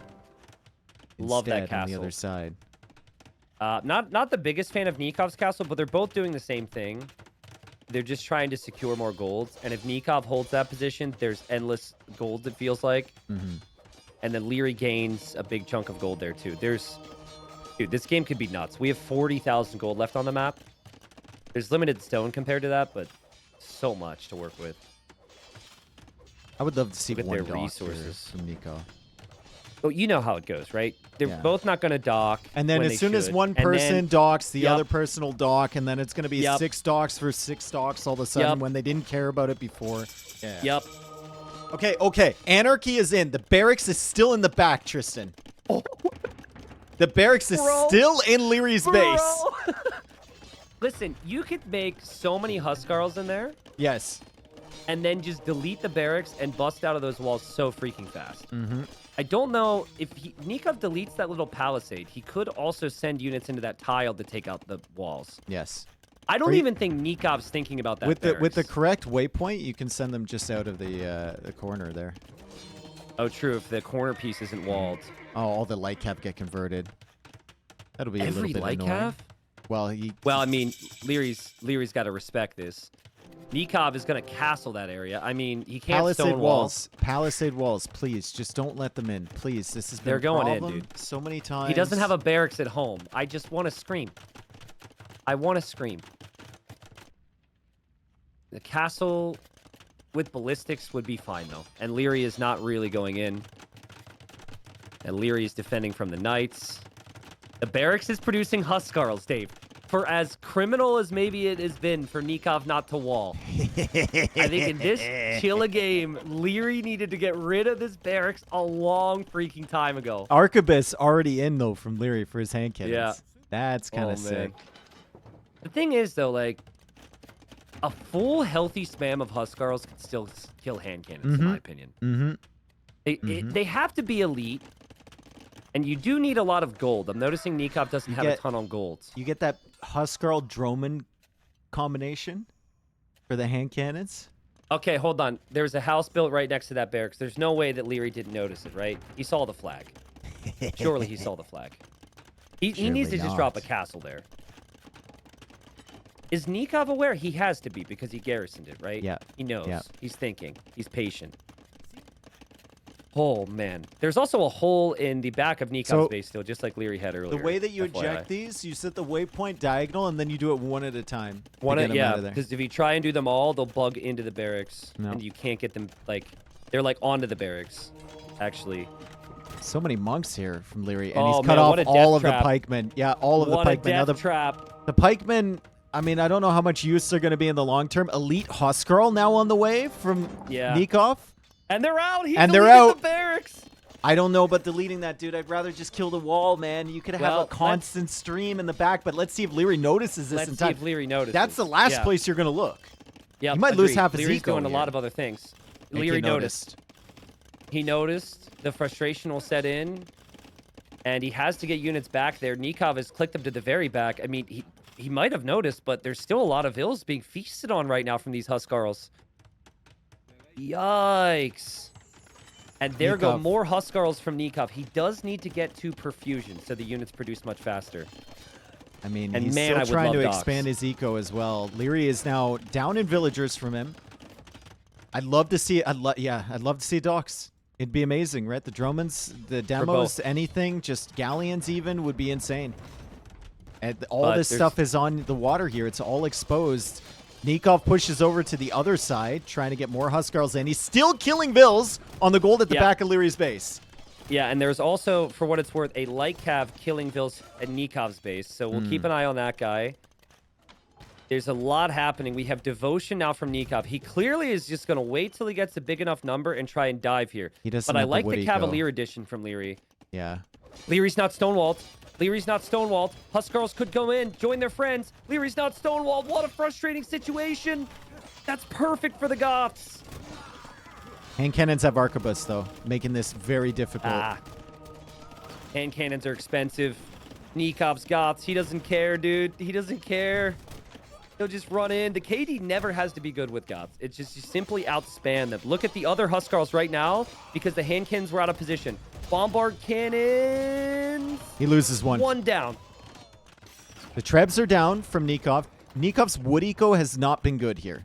Has not been good at all. Like, even if he wanted to add docks, it's going to be tough. He doesn't have the second armor upgrade on his infantry, so he needs to get that. He's killing more villagers in the back. He's got 138, and he's been expanding his eco behind this, but Liereyy is slowly pushing him back on the left side.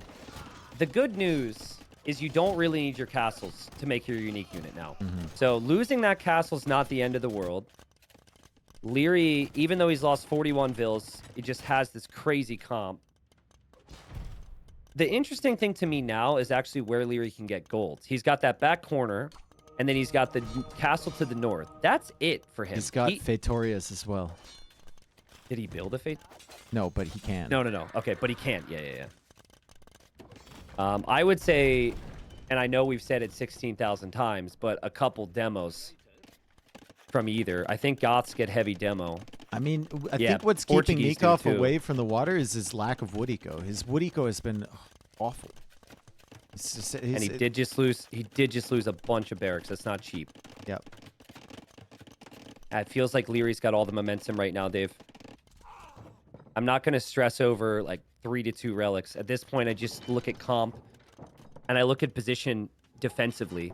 You've got a massive exposed area for Nicov on the side he has to deal with. And the Liereyy getting some nice raids, and now the hand cannons are there. You've got castles going up in really good positions, or are already up for Liereyy in really good positions to defend. But he might lose that one in the north. He doesn't have anything over there right now. And he's not really paying attention to that area either. Yeah. Well, he just built an outpost there. Okay. He's trying to push the mid. Man, some Navy would go crazy here, but once again, very limited wood for both players. So it's not really a possibility at the moment, even though it might be great. They can't produce it easily. And look at the food and gold for Nicov. Just start spamming, man. Just start pressing those buttons and getting the Huskarls on the field. You can overwhelm him at this point. Lierey's coming over to try and snipe the Trebs. That army in the middle is looking awfully exposed if a lot of Huskarls come along. We just need production from Nicov. He does not have perfusion, so it won't be the instant production, and you can see the nerves for Nicov. 155 bills. He's definitely overboomed. I don't hate it, because there will probably be a point where he deletes a couple, fixes that, and then just has had crazy economy this whole time. So he's killing the villagers on the gold in the north from Liereyy because Liereyy doesn't have a castle. And Liereyy, perfusion. There it is. I mean, here it comes. Dude, I played in this scenario before where you have hand cannons and you have Cavalier and you think you've got them. Yep. And then the Goths with 50 Huskarls could still kill your comp. Nicov still has villagers on the left side. Like, if he makes barracks over there as well, true. Flooding Huskarls from every direction. The second we see a dock, I am just going to be so happy. I know. And then we're going to see 15 from the other player. How many units need to stand on this water terrain before Trebs go down from Liereyy. Yeah, that's tough for Liereyy. Liereyy can't really push without siege. Nikov's now making barracks. Liereyy notices that, so he's going for a castle in the south. Hand cannons are absolutely mowing down the Huskarls, but like you said, Goths don't care. Here come the Huskarls now. Yeah, Goths don't care. Look at the queue from Nicov. Look at the queue. You just take the fight. Whatever. Who cares about the KD? Just take the fight. You'll take some good engagements. Liereyy has to focus so much on all this, which is not so easy. Liereyy also has to be careful with his university. Nicov will go through that into the back corner. Nikov's now denying the castle in the south, Dave. Nikov's still flooding the Huskarls into the hand cannons. And again, who cares? Huskarls will still kill the hand cannons when they get close. They will get in close. We've seen this before. Liereyy ignored the rule. The queue from Nicov, though. Boom. The queue from Nicov is struggling. 11 more units in the queue. The hand cannons are doing well. Arquebus was a huge tech for Liereyy. 160 population versus 188. But, I mean, can Nikov's eco keep up on the raids in the north? In the gold again. The raids, dude. The raids everywhere. Nikov's got 50 on food, 50 on gold right now. Also, no ballistics, no fletching for Lierey's castles, so they're not really defending him in the ways that he would have wanted here. 80 villagers sniped from Nicov. We need more farms fixed from the Nicov. overboom problem. Yeah, we need more farms. Need like 60 farms for this. I mean, Liereyy is still in a position where it's really tough to break him. But I really just don't know how his economy is going to look long-term if he's being raided from all sides. Bombard cannons are really expensive to replace. Same with the hand cannons. Castle denied again, I think, from Liereyy. He tried to keep building it. Denied at 93%. Yikes, dude. The sneak barracks were so good from Nicov. And the population for Liereyy is down to 145. Where's the gold for Liereyy? It's just that one pile. Nikov's trying to take the pile in the north now. He would have the gold in the TC in the south if he completes that castle. Nikov's got, yeah, he's got gold everywhere. He needs more Plus Fudico. the 3 relics. He needs a few more villagers on food. I mean, it's just tough to balance, right? Yeah, I would really hate to see Nicov lose this because I think, you know, the hole in the wall earlier he could have taken advantage of. This position even. Just deep breath, heavy plow, a bit more on wood, like he could manage this, but when you're so hyper fixated on aggression, it is so tough. Castle in the we north. just get so used to it, and yeah, that's a great castle from Nicov. Just If to it hold goes that up. position. If it goes up, let's see. There's still Cavalier there. He might pull his units away. There's hand cannons coming in. Could be difficult for him to complete that potentially. More Huskarls making their way to the gold from Liereyy. That gold has been a nightmare for Liereyy. And it's almost done, but all of those villagers will die if he doesn't pay attention. How many low elo players are getting flashbacks right now of their experiences, dude? This is just Rule this is number just 1. Absolutely insane. We mentioned it earlier. There's one rule, and it applies to everything. Don't let the Goths boom. We are going to go to the perfect game 7, maybe. I mean, Graupel is such a good map. Lierey's completely rattled here.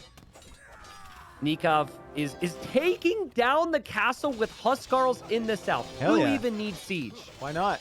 And there's very limited stone there for Liereyy, and that those villagers can't out repair this damage. It's too much coming in. That castle will go down. The TC will go down. The hand cannons are being massed, but he has to push out slowly. The problem with pushing out slowly here is that you're going to die on the other side as well. Yeah, this is over. Nicov will not lose from here. He's got way too much gold control. There's nothing on gold for Liereyy. Supplies. And even if he pushes down that castle, Nicov could just dive in at some point and still deal with these hand cannons. Oh, look at the army of Huskarls now in the north, too. Oh, my God. Oh, they keep going back to that area, you know? Yeah, well, it's the gold's gone now. The gold is gone now, and now Lierey's out of gold, and he's trying to make a switch into champions. I mean, good luck. You're not going to have castles pretty soon. Look at these Huskarls take down the middle castle now. Nicov is trying to take out both the castles with Huskarls. This is hilarious. Yeah.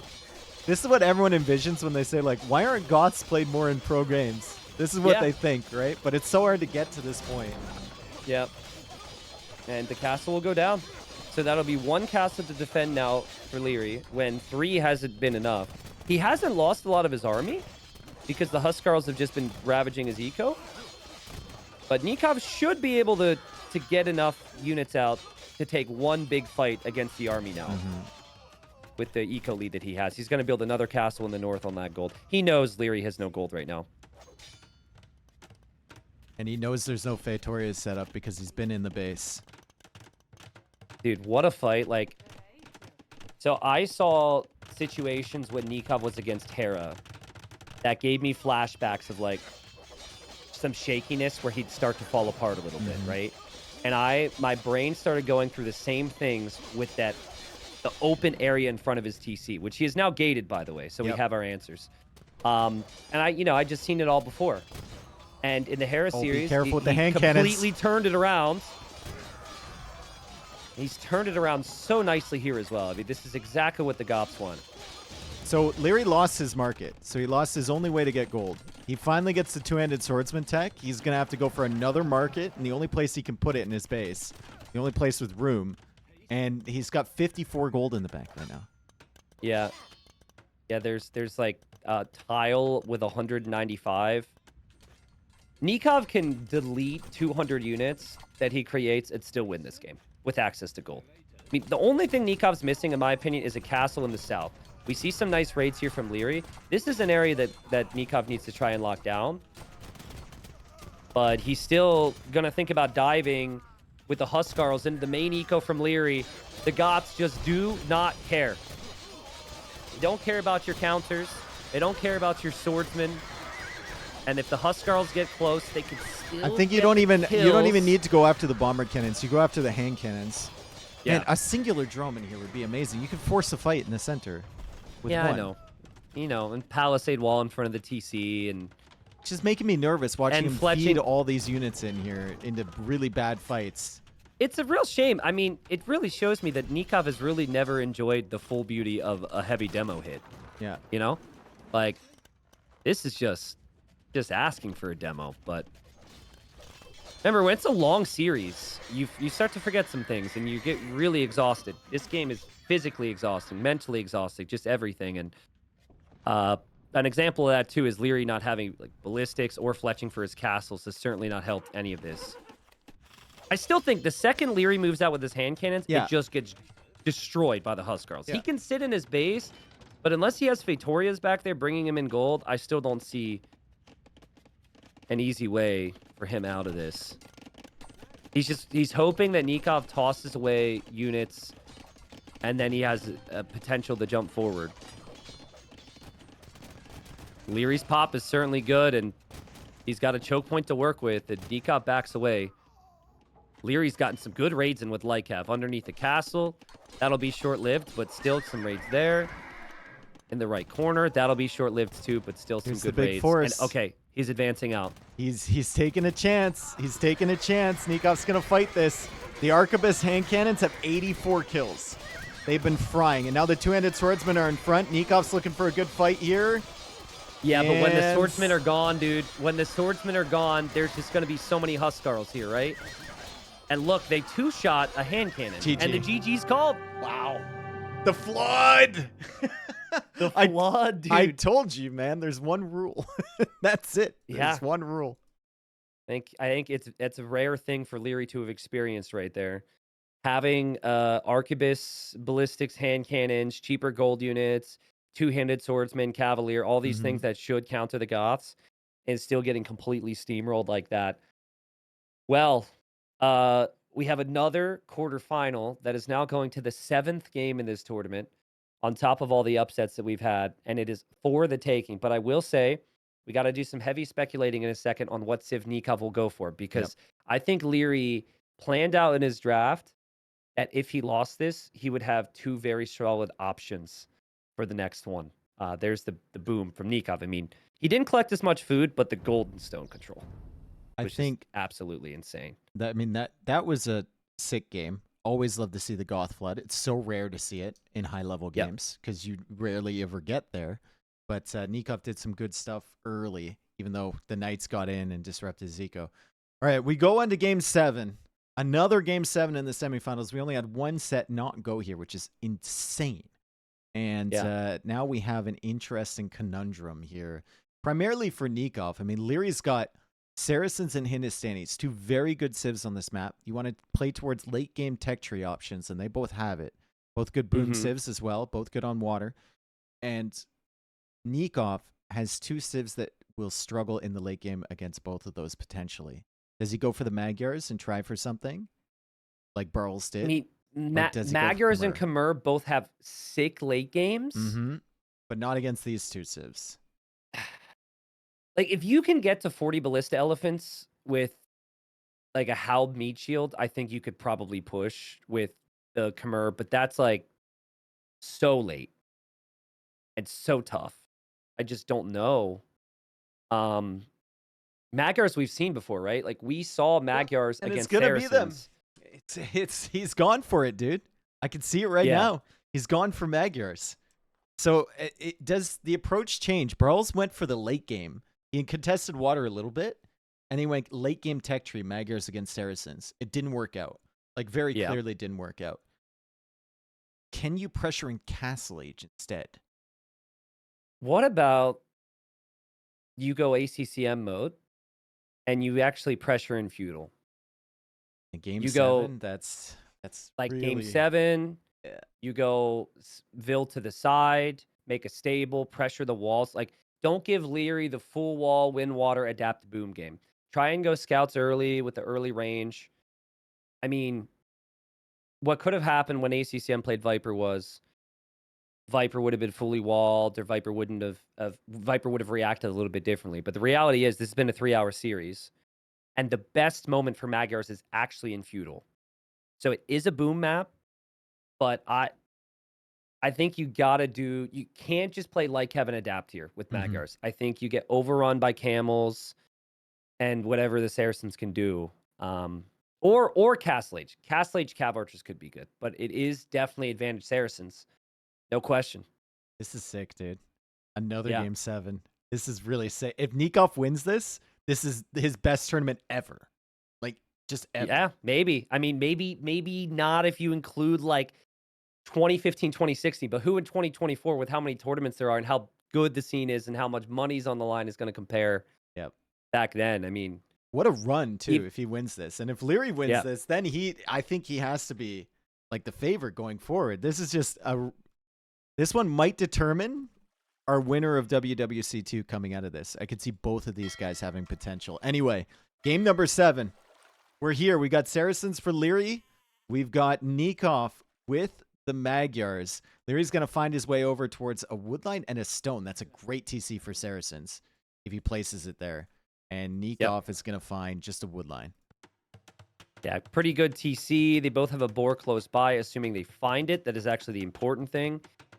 A lot of times, the civs on this map have eco bonuses for the early game.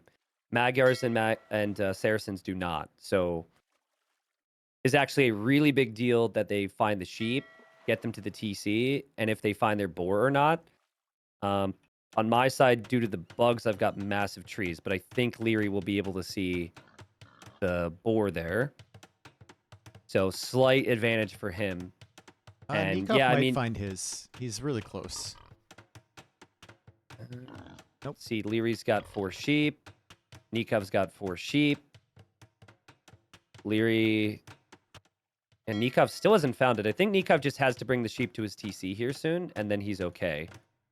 And he'll probably find that boar. Hopefully for him, he finds that boar, because the other boars... There we go. He found another boar there. To the right. But I want to get back to what we were just talking about. I really think... I'm in love with Magyar late game. I am obsessed with recurve bow cav archers. I think their hussars are sick. I don't want any Magyar lovers out there to feel as though I'm doubting their late game. But I think Saracens have one of the best late games. Yes. And they also have one of the best ways of getting there using the market. And so, they also have one of the best water tech trees. Yeah. And a big part of this map is water, which Magyars are going to kind of struggle on. Yeah, so if it's a boom approach from Nicov and he wants to go recurve bow CA, there is one thing I definitely don't want to see. I don't want to see him try and surprise or compete with water at all. Did you see I would that? him to... no? Nicov loaded into the transport ship, moved it 2 tiles, and then unloaded the Vil. Oh, okay. It's all about that efficiency, dude. It was on screen. I just didn't notice. Dude, my head's an imp right now. We're in Dark Age and I'm an imp already. I know. That's the thing about this map. It's like everything goes to Imperial Age except the last game 7 we saw here, which was ended in early Castle Age and basically exactly. So there's possibilities here. I mean, we've talked about it before. I really don't think that losing water on this map is necessarily awful. I would love to see some type of a hybrid approach from Nicov where maybe he makes a fire galley and then builds a forward stable and tries to repeat what ACCM did. And also, Nikov's not going to know this, but Liereyy doesn't have a super easy wall off in a corner like Viper did. Getting gold and playing safe against scouts and getting access to all these shorefish, that's a lot of work here for Liereyy. So I would just hate for this to be a boom and adapt just for elite Mameluke and heavy camels and galleons to completely overrun the Magyars. I would prefer if Nicov loses this to at least try and apply a little bit of pressure before then. Liereyy found himself we'll another see. boar. This is nice. Let's take a look. How many boars does he see remaining? He's got 1 in view. 2, maybe. Very far away. He brings that one in. How many boars has Liereyy eaten in this series? A lot. Like, I think he ate 6 on inundation. Yeah. So, I mean, he's at least double digits. Ate 5 on mired. It's kind of funny, man, how many he goes for. He had like but it makes 4 sense. or 5 on nomad. Like, there was a lot. Liereyy is it feels unfair to say surprisingly good on nomad, but yeah, a lot of people just assume he's just like some Archer Arabia style player, but he's looked really good every single time. I remember being at last WWC. I remember watching him and thinking, "Wow, this guy's insane on nomad." And then the Warlords as well. Whenever he was on nomad, like, yep, he just I've seen him play up against Viper do really well, play up against Yo do really well. Like, he's just super clean with it.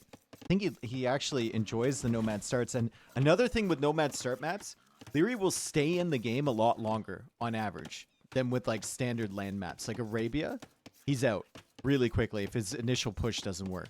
On some of these, like even that inundation game he played against out, that's the longest I've seen Liereyy play on. Like at 20 vills. He also tried to do it in this set on Boundary Brawl as well. Just kind of stays in games, gives it a little bit of extra fight. Okay, Nicov building the mill as a second building makes me think the scout play has potential. Maybe. It's either that or fast castle. You wouldn't build that mill instead of a mining camp here if you were going for water approach. Here's got some idle TC time here. He was just housed. And he doesn't... Oh, he wasn't... He's trying to drop off. He's trying to drop off the food. He'll go up. There we go. He had to get loom, and he has 30 seconds of idle TC, and is still housed on the fishing ship. Love how they're both trying to block the fish, but the first fish is so close to the dock that you really just don't even have the time to do that. This is a fast castle from Nicov. I think so. Could still be fast castle and scouts. And Liereyy most likely going to drop the second dock here, the way this build is looking. But I don't know. It's looking kind of... It's certainly not the fastest water contest build I've ever seen from him. It's looking a little bit rough. I think he's looking for an actual good pond to fish. There's a bunch of ponds here that aren't decent. Okay, he's coming out to the gold. Never mind. Yeah, he needs the gold if he's going to make galleys or whatever. Saracens have faster firing galleys, so maybe that would make sense. And if he thinks his opponent is going for fires, it would make sense to maybe just overtake water with the galleys. But I think almost everyone still left in this tournament is of the opinion that straight galleys in this map is maybe an overinvestment. But he could always adapt to that. Make 2 galleys, realize Nikov's not contesting, and just kind of stop production from there. All right, Nicov. He's got a lot on the shore fish. He's got some sheep underneath the TC still. I'd expect the resources to look pretty good. And here goes Liereyy, and he's going to go for galleys. Now, at a certain point, you have to notice that Nikov's not up, and you have to know that he's definitely giving up water and stop investing into too many ships. But I think you need at least 1 fire so his dock goes down faster, and then you can just add your own fish. Barracks from Nicov. So early castle age pressure. It's not just the boom game from Brawls. Unless he just wants to go for a stable and then get the relics. I mean, there is that. That's been a popular build here. Yeah, Lierey's going to wall up. I'm sure he'll be walled before the first scout arrives, but it really isn't a lot of space. No. This is a really awkward area for him to expand into. I mean, I love how, like, his walls are behind the TC, too.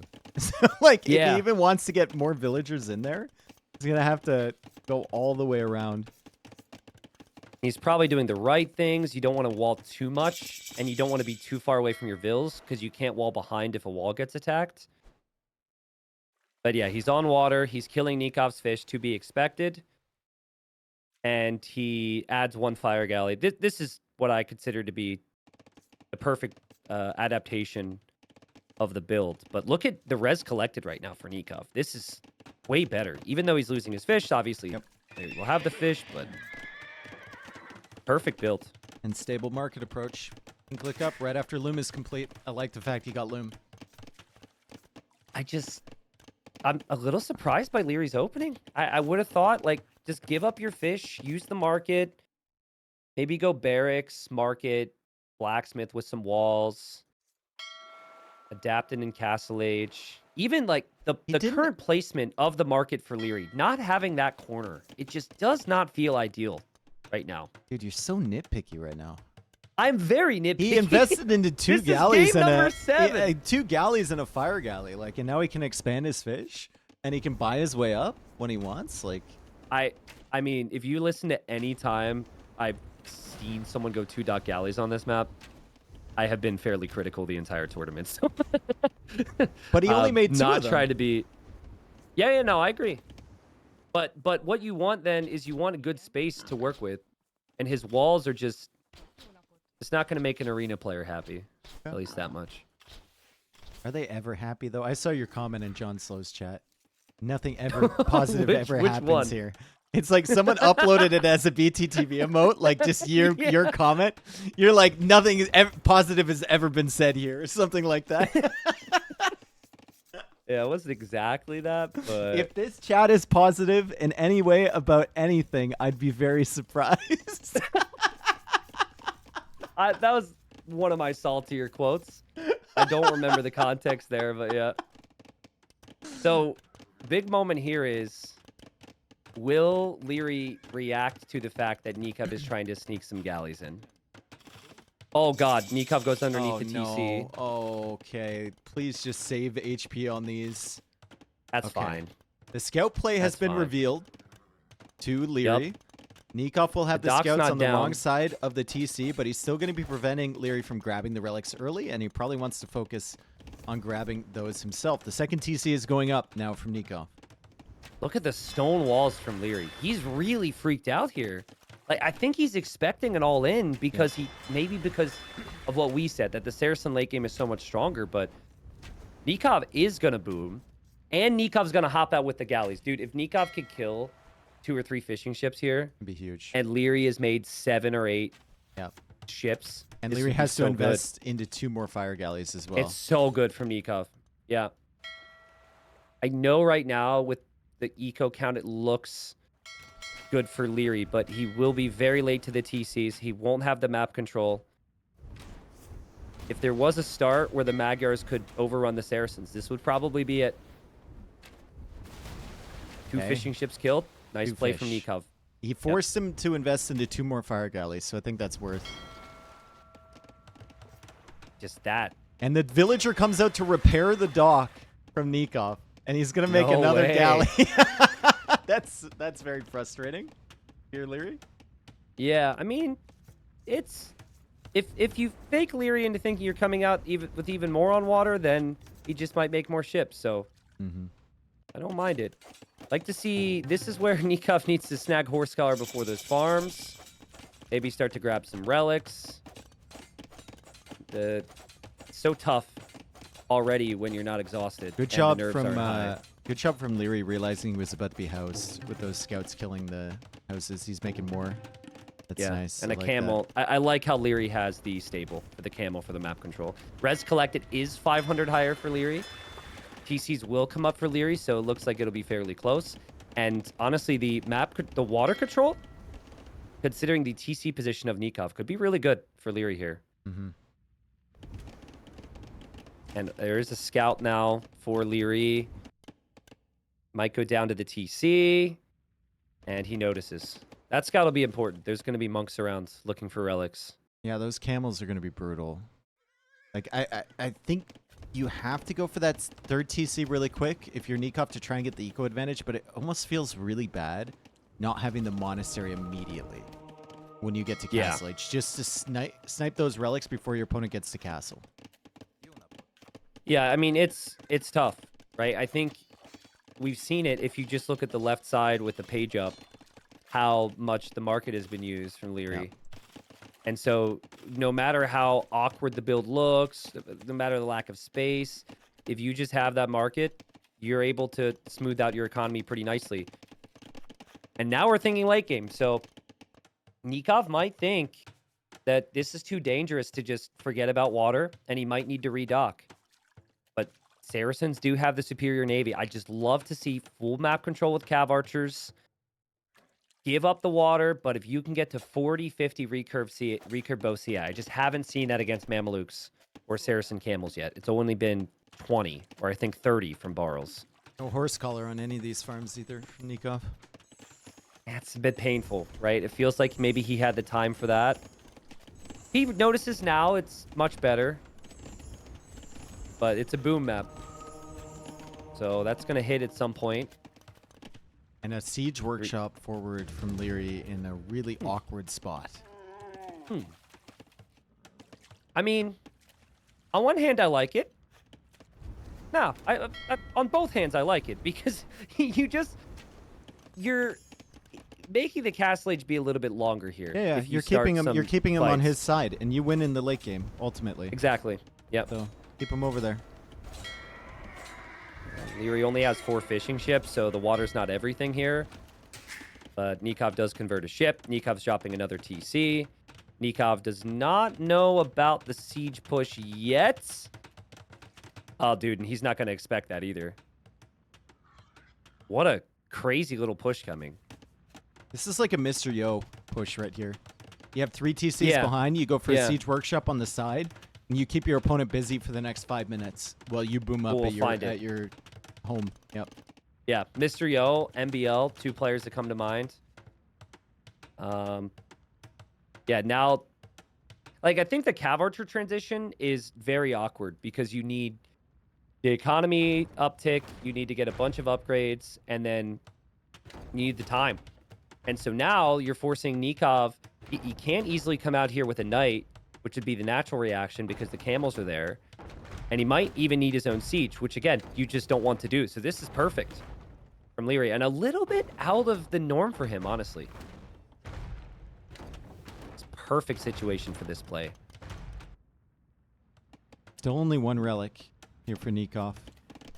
It's got the 2 monks, but they're just kind of waiting. They need to convert the camels. Cav archers are being added in behind. He's going to lose that TC fairly soon. Lierey's not messing around with this push. He's got 3 mangonels. Nicov will repair it. And behind it, we see TC number 4 from Liereyy. I love this from Liereyy, dude. To not have a single upgrade on your camels to protect your siege and force all these reactions is crazy strong. He also waited till he had 2 mangonels before he showed the push. So it just snowballed on Nicov so much faster here. I know Nicov watched that game, Brawls versus ACCM. I know he must have watched that because he watches a lot of them. I just, it comes to mind, like, what do you think you could have done differently that Brawls didn't do there in this exact same matchup, right? Like, what is your edge? Well, the TCs have been up faster. So I think that is probably the edge that he was hoping for. And Barrels also went 7 dock galleons against Saracens, which I think was a big question that was mark, later on. He added the docks way later. Like, he did not do that early. Yeah. So, but maybe there's a world where Nikov's still thinking, like, well, if I get to the 40-50 CA, things could be fine. But he was not expecting this much pressure at this stage. This was supposed to be light cav and adapt. Lierey's micro's been insane here, but Nicov hasn't lost a lot of vills. He just lost a couple. He's still got 10 more vills. But, dude, imagine how exhausting this is right now. Nicov, his mangonel's so weak. Oh, my God. I can't believe he managed to save that one. I thought for sure Liereyy was going to cook that. Cav Archer's now coming out. Mangonel Micro's going to get way more difficult. He takes out a singular Mangonel. He saves that again. He takes out another one. I mean, a lot of the camels just died here as well for Liereyy. He doesn't have a single upgrade on his camels.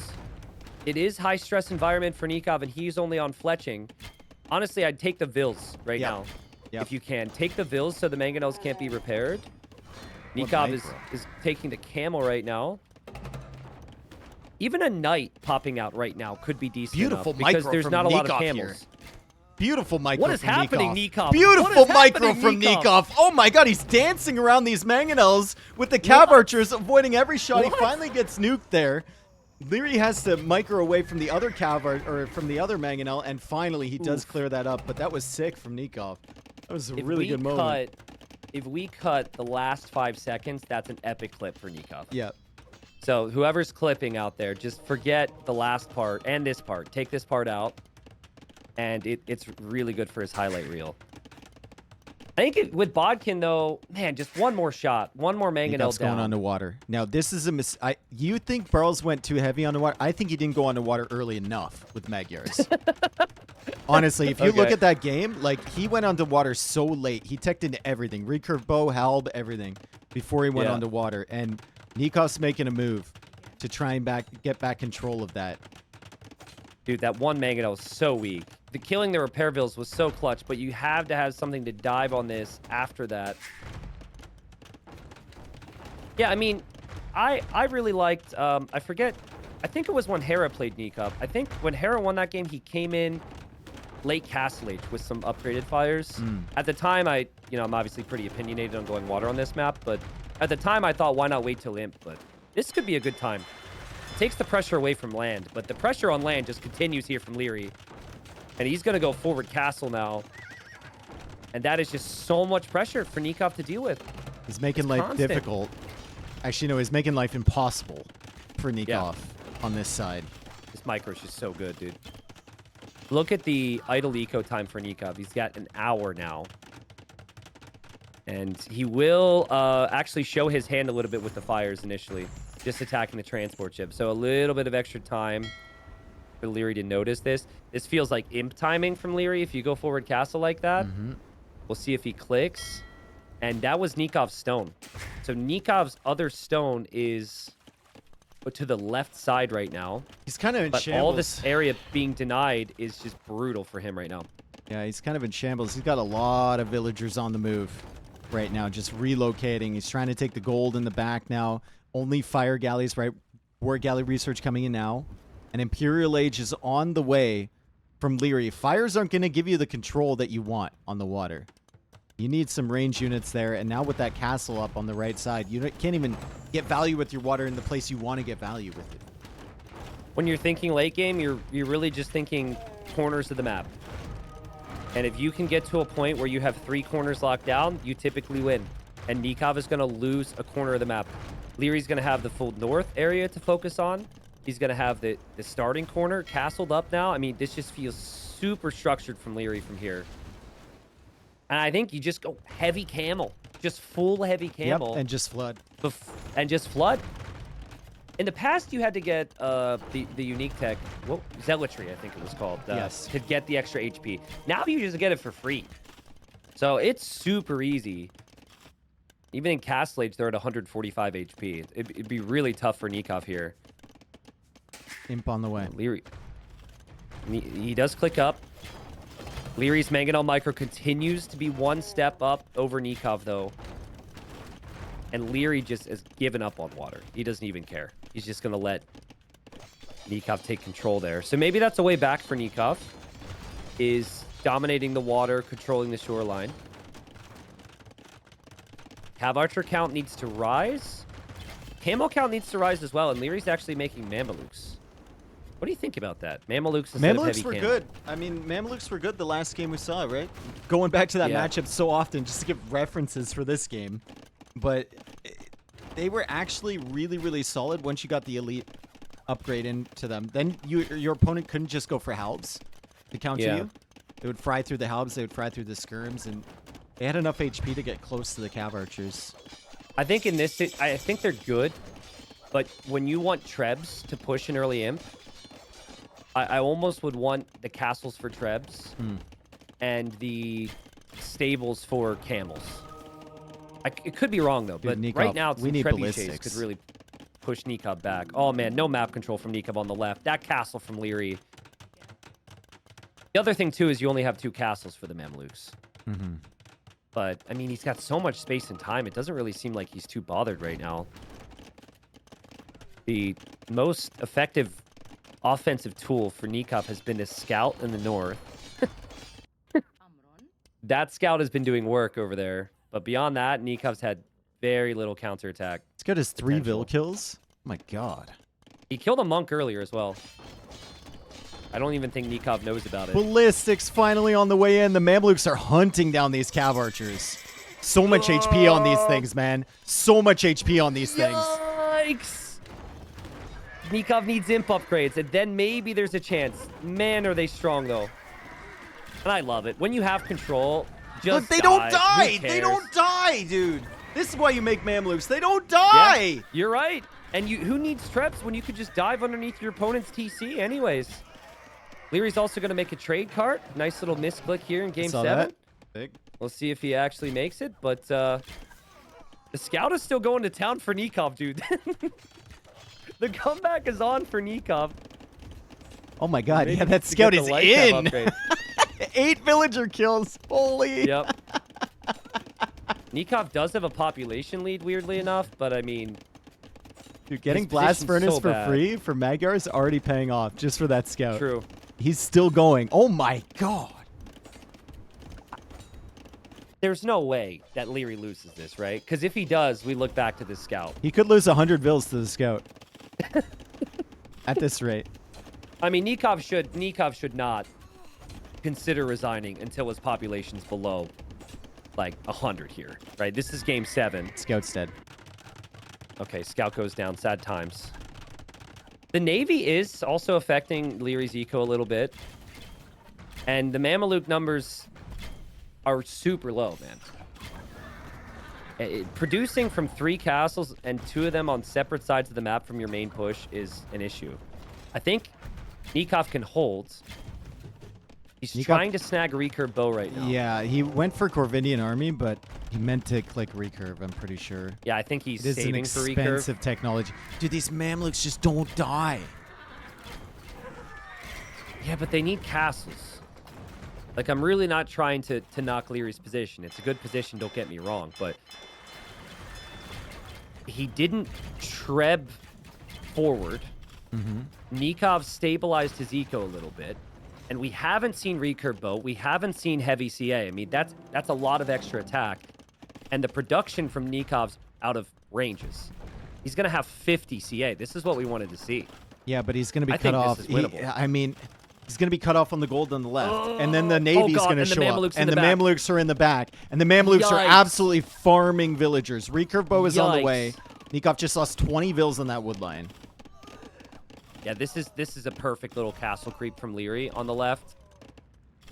There's nothing Nicov can do to respond. Nicov needs to deal with this other castle, which he will. So that'll give him space to breathe. You got to shift all your villagers over there. He's doing it right now. The other thing that's so sick about Mamelukes is how quickly they snipe siege. So we might see Liereyy just dive in for any of the trebs if Nikov's not careful. Nicov is being careful, though. Like, he's really protecting his trebs. And he does take down the castle. He's got Mamluks in the back. 2 parts of his base. Still losing villagers. Really struggling to take care of those. Really struggling to find decent fights against those. And he's sending all of his cav archers to deal with these 3. Meanwhile, there's another got to bring his trebs. 8 on the other side of his base. And the galleons are incoming soon, too. Recurve bow is in. Still no heavy CA. Let's see. I wanted to see 60 CA. I mean, you're going to lose water. No but that is population space. This population space that Liereyy won't have on land. No thumbring is brutal for those cav archers. Absolutely brutal. Oh, God, and the trebs. The trebs. You can't lose those trebs. I guess the cav archers are going to help here. Oh, God, the trebs are in such a rough position. Nicov repairing. And Nicov will save the trebs. A really nice deal, but he's in ruins. There's Mamelukes in his eco. His cav archers can't move past the castles. He needs to take these castles down. Liereyy should just treb snipe at this point. I mean, cannon galleons as well. You can clear the entire base. Yep. You could take into Hussar if you're Liereyy as well and start getting raids in. There's going to be too many fires for Nicov to put out. He's gotten himself to a game 7, but the Mamluks just come in, easily snipe the treb, replaceable unit there for Liereyy. Thumbring finally on the way, and GG's says Nicov. Good luck. Liereyy moves on, but what a run! What a run from Nicov in this tournament. What a series, man! Yeah, what a series. That was so long. I mean, so difficult. And we knew before this game even started how good the matchup was going to look for Liereyy. We knew that whether it was Hindustanis or Saracens, Magyars would probably struggle here. Honestly, Props to Liereyy. His eco and early cast stage really impressed me. I didn't think he'd have a lot of space to expand into, but he was never rated at all. The siege push was absolutely killer. Like, the siege push into forward castle was clutch. Yep. He ended up losing that castle, but what he ended up gaining was all the control over the map. So, well played from him. And, like, I don't know, dude. We have our the final 4 players in this tournament after these quarterfinals. Who is our freaking favorite now? I don't have. Is it Liereyy? I think it's Liereyy or Sebastian? Vinch. It's really tough to say. And I think you can make really strong arguments for every single player that's left. I also would expect the sets to be very close. And it's beautiful. So the confirmed final 4 now, spoilers, of course, is we'll have Liereyy versus Sebastian best of 7 tomorrow, banger. And then ACCM Vinchester, banger, before the 3rd place match, and then the final on Sunday. But yeah, I don't really know if you could say there's a favorite, because all these players have arguably beaten the favorites or the people who were considered the favorites. If you were to ask me to make a final, like semifinal bracket here with the players that were initially in the tournament with the round of 16, I don't know if I would have had any of these guys. Yeah, there was probably a lot of arguments for Harassment or right? Tato, maybe Harassment, Viper, or Viper versus Tato. Yeah, you think you're right. I think a lot of people would not have had any of these guys. Maybe the only one was Sebastian. If you thought like Sebastian or like Vinchester, if Vinchester can beat Tato on that side of the bracket, but like but then there's Hart who's been playing super good. Like I know. Yeah, it's just been one of those tournaments, man. It's been really good, and every series has had a little bit different style as well, a little bit different flavor. Obviously, it's going to hurt for Nicov to have just gone down, but I hope Nikov's still really happy with his performance. To lose in the quarterfinals hurts, but he still took Liereyy to the 7th game, and props to Liereyy for the fight. So, yeah, man, I mean, we pretty much said it all. The games have been really good. I expect it to be close. I would be absolutely shocked if we have anything less than 6 games in both the semis with how good these players have looked and how competitive the sets have looked. They've all looked good enough, but vulnerable enough. Maybe that's because of the competition.